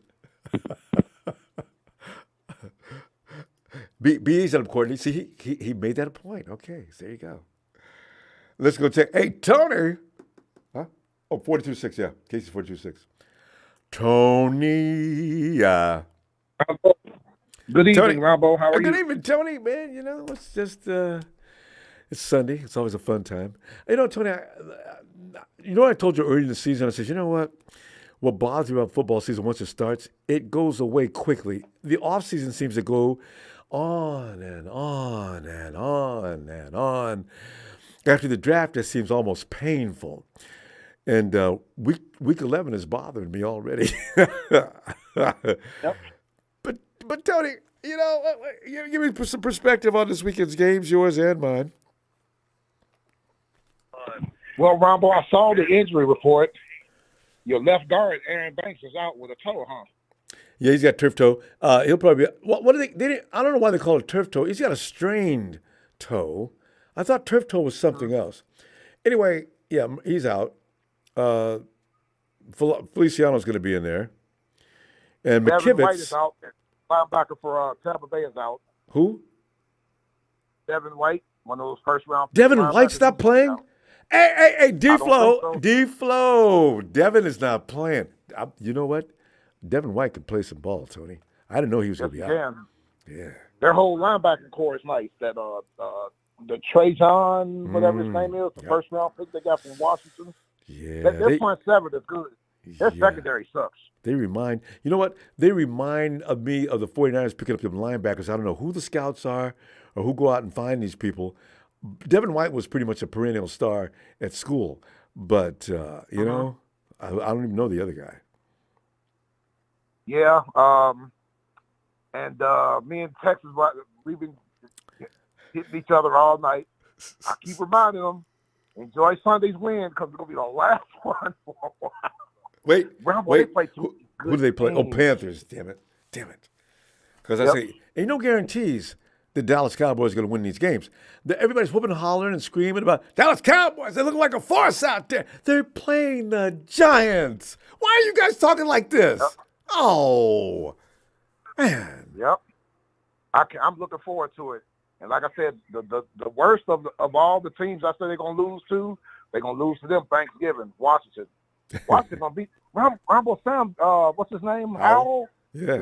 Fifth rounder. He's been playing pretty well. He's getting better, isn't he? He's getting better, too. He beat us. And you know what's really strange? Y'all gonna get three picks on Master Baker Mayfield. I know. We got 2 picks on. See, that's he's got to throw. Especially he's going to throw with the frequency he likes to throw now. He thinks he's Josh Allen or Tom Brady. I don't know what makes a coach think that's okay. Oh. They got a tight end that's pretty good. They drafted out of Washington. They like Washington players. I can't think of that kid's name though. In his second year, he's pretty good. So you're gonna have to guard him. Tony, you know something else too?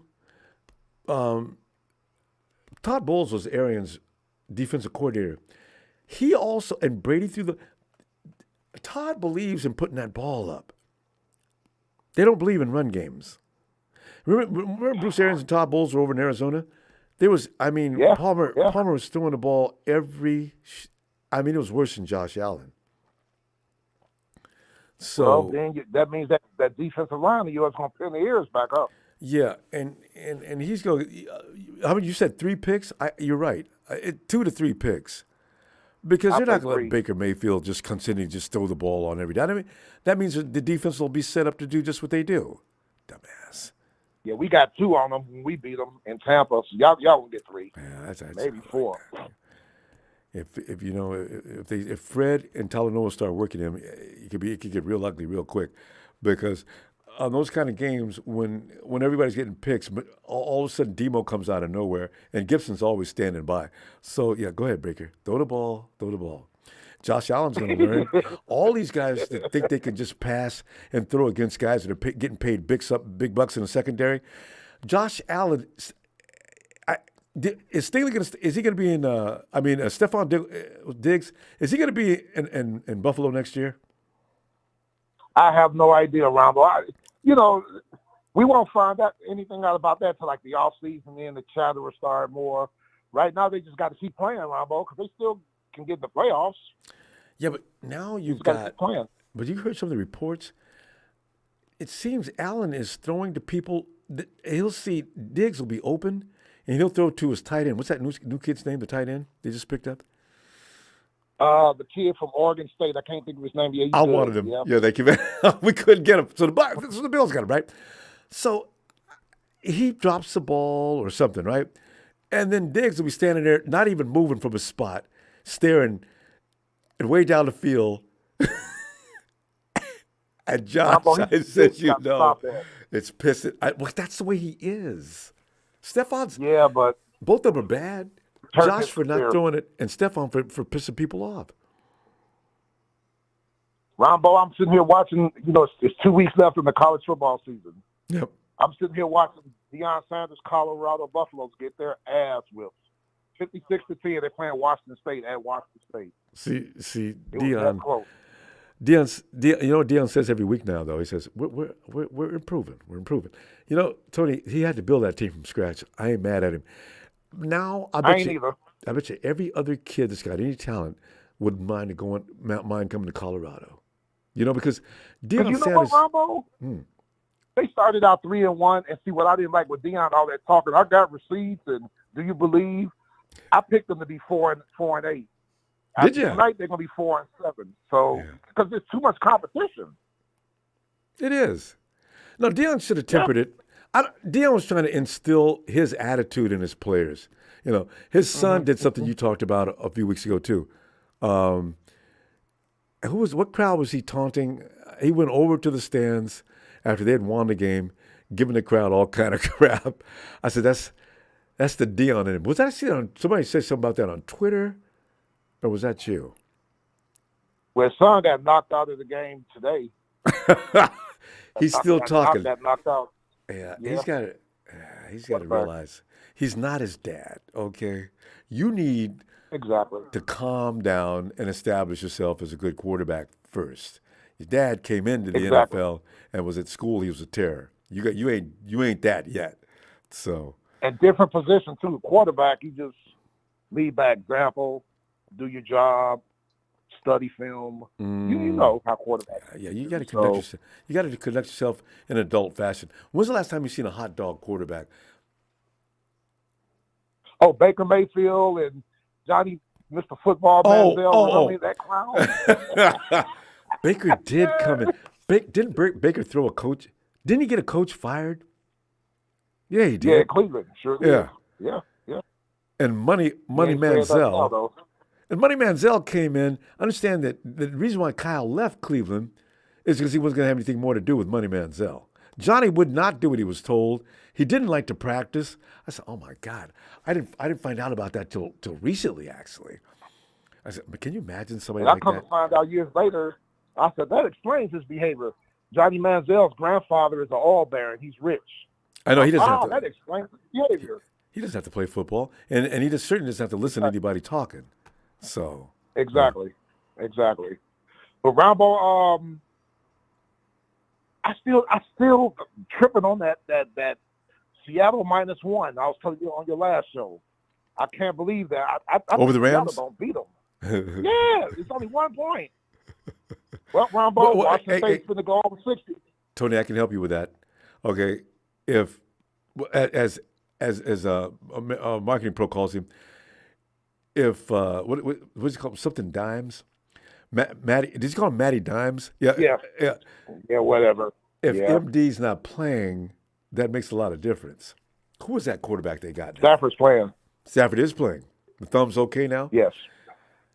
Yeah, he's playing. They'll win. They'll probably You think so?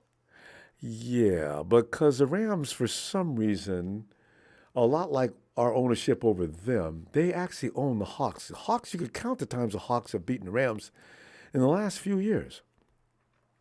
Quickly. Huh. I wonder if the Rams going to run the football, but that's the best way to beat Seattle, rather than run it down their throats. Yeah. Well, the thing is, something with to do with Aaron Donald. Every time I watch that game, I say Aaron Donald just has his way with the Hawks offensive line, like most teams used to. Texas boy, you did block me. Now you unblock me. Come on, Texas boy. Ain't nobody crazy. He is. And remember, Texas boy, starting Thanksgiving is the beginning of the end for the Dallas Cowboys. Washington, Seattle, Detroit, Buffalo, Miami, Philly. They will all be L's, Texas boy. I know you hear me because you just typed something here. We're gonna miss you, Texas boy. Let me address Texas boy as well. Texas boy, were you impressed with the fact that the Cowboys beat the Giants? Everybody's talking about that as if that was what was that? Is there no shame in Dallas anymore? Good Lord. Ain't no New point. England, the Jets. Talking about CD Lamb. CD Lamb don't do nothing against the good teams. 500. But get hit in the mouth. Not one 500 team yet. I tell you what, though, Ronbo,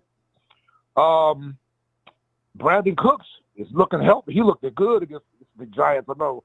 But you know Brandon Cooks is a pretty good receiver when he's healthy. Yeah, but CeeDee Lamb tore the Giants up too, right? Tony, they do this as soon as they see a team that's just a little weak, they go to town on them. Dak had his best game against the Eagles, right? Everybody's raving about how Dak has just turned the corner. So, the guys, they lost the game. There's no. That's all right, Ronbo. The picks are coming. All that competition, the picks are coming. Watch. You're going to throw 3 or 4 picks at Buffalo. Watch what I tell you. Buffalo still got a good defense. Watch what I tell you. Ronbo, the Washington State called off the Dogs. They was getting ready to score. They decided to just run the ball and take a knee. Packing, that's good. Yep. Because I like Deion. 56-14. Oh, my God. That's the thing about college scores. They could have went to 60, couldn't they? That's too bad. Yeah. Well, Deion's got it. I thought this was 70. They had 35 at halftime. You know what? Look, next year, Tony, watch what Deion does with that team and watch the kids that want to play for him. No. Yeah. Tony, real quick, though, I just realized, give me a little bit about your team so we got to go. What's going on with the Falcons this weekend? We're on the bye this week. This week? Our team hasn't decided who's going to be the starting quarterback with Heineke getting hurt, but Heineke's fine now. Oh, I think they should stay with Heineke, but they may go back to Desmond Ridder. I don't know. We play the Aints. The Aints are on the bye just like we are. And, Ronbo, I was wrong. On your last show, I said Philly was on the bye. Philly had their bye. Philly plays Monday night against Kansas City at Kansas City. They're going to lose. Could be one of the biggest watched games of the season. Oh, they're going to lose. Which one, Eagles or Kansas City? I think the Eagles are going to lose. Kansas City's going to win because Andy Reid was on the bye, coming back from London. And Andy Reid has all that time to prepare. Oh. You know, his record is like 14, 15, After and 0. the bye? Yes. After the bye. Uh-oh, yep. Eagles. One game away. One game away. You'll be 11-2? 10-2. Yeah. And Don Burr, I got Don Burr earlier, Ronbo. I said, yeah, Don Burr, you're right. I said Green Bay. But you know, Don Burr, y'all get the number 1 or number 2 seed. Right. Detroit, that'll be great. But it's going to be a shame at halftime of that first playoff game when y'all down by so much. Y'all going to be dejected because y'all going to lose. Sorry, real quick before we go, who's going to win the Caleb Williams sweepstake? And all of a sudden, people say now, Caleb Williams may not be the best quarterback in the college ranks. The Chicago Bears have the first and the second picks because, you know, they got Carolina's pick. That's right, huh? They're going to trade Justin Fields and get even more draft. I heard, Ronbo, that the Rams are going to try to trade up from 7 with the Bears to get their first pick to get Caleb Williams. Oh! That's what I heard. No, but the Bears are going to want Caleb for themselves. Because like you said, they're going to move Justin. They're going to give up more picks. Okay, we'll watch this drama unfold. Tony, we're going to go, and I will see you Sunday. And another piece of news real quick, Ronbo. Joe Flacco has worked out yesterday and today with the Cleveland Browns, with Deshaun Watson being gone for the year. So stay tuned on that. He always shows up in these situations. That's a damn good team, Tony. It's too bad. If they had a quarterback, they could win that AFC. That defense is just ridiculous. Especially now with Joe Burrow out for the season. Cincinnati lost again. Ooh. All right. He's out Tony, for the season. We're going to go before production throws us both out. I will see you Sunday. All right. I'll see you Sunday. And the Rams, Inglewood, get your own stadium, your ass. Texas boy, y'all got 6 losses coming. Stay tuned. Ronbo, see you Sunday, and good luck on Sunday. Thanks, Tony. Night.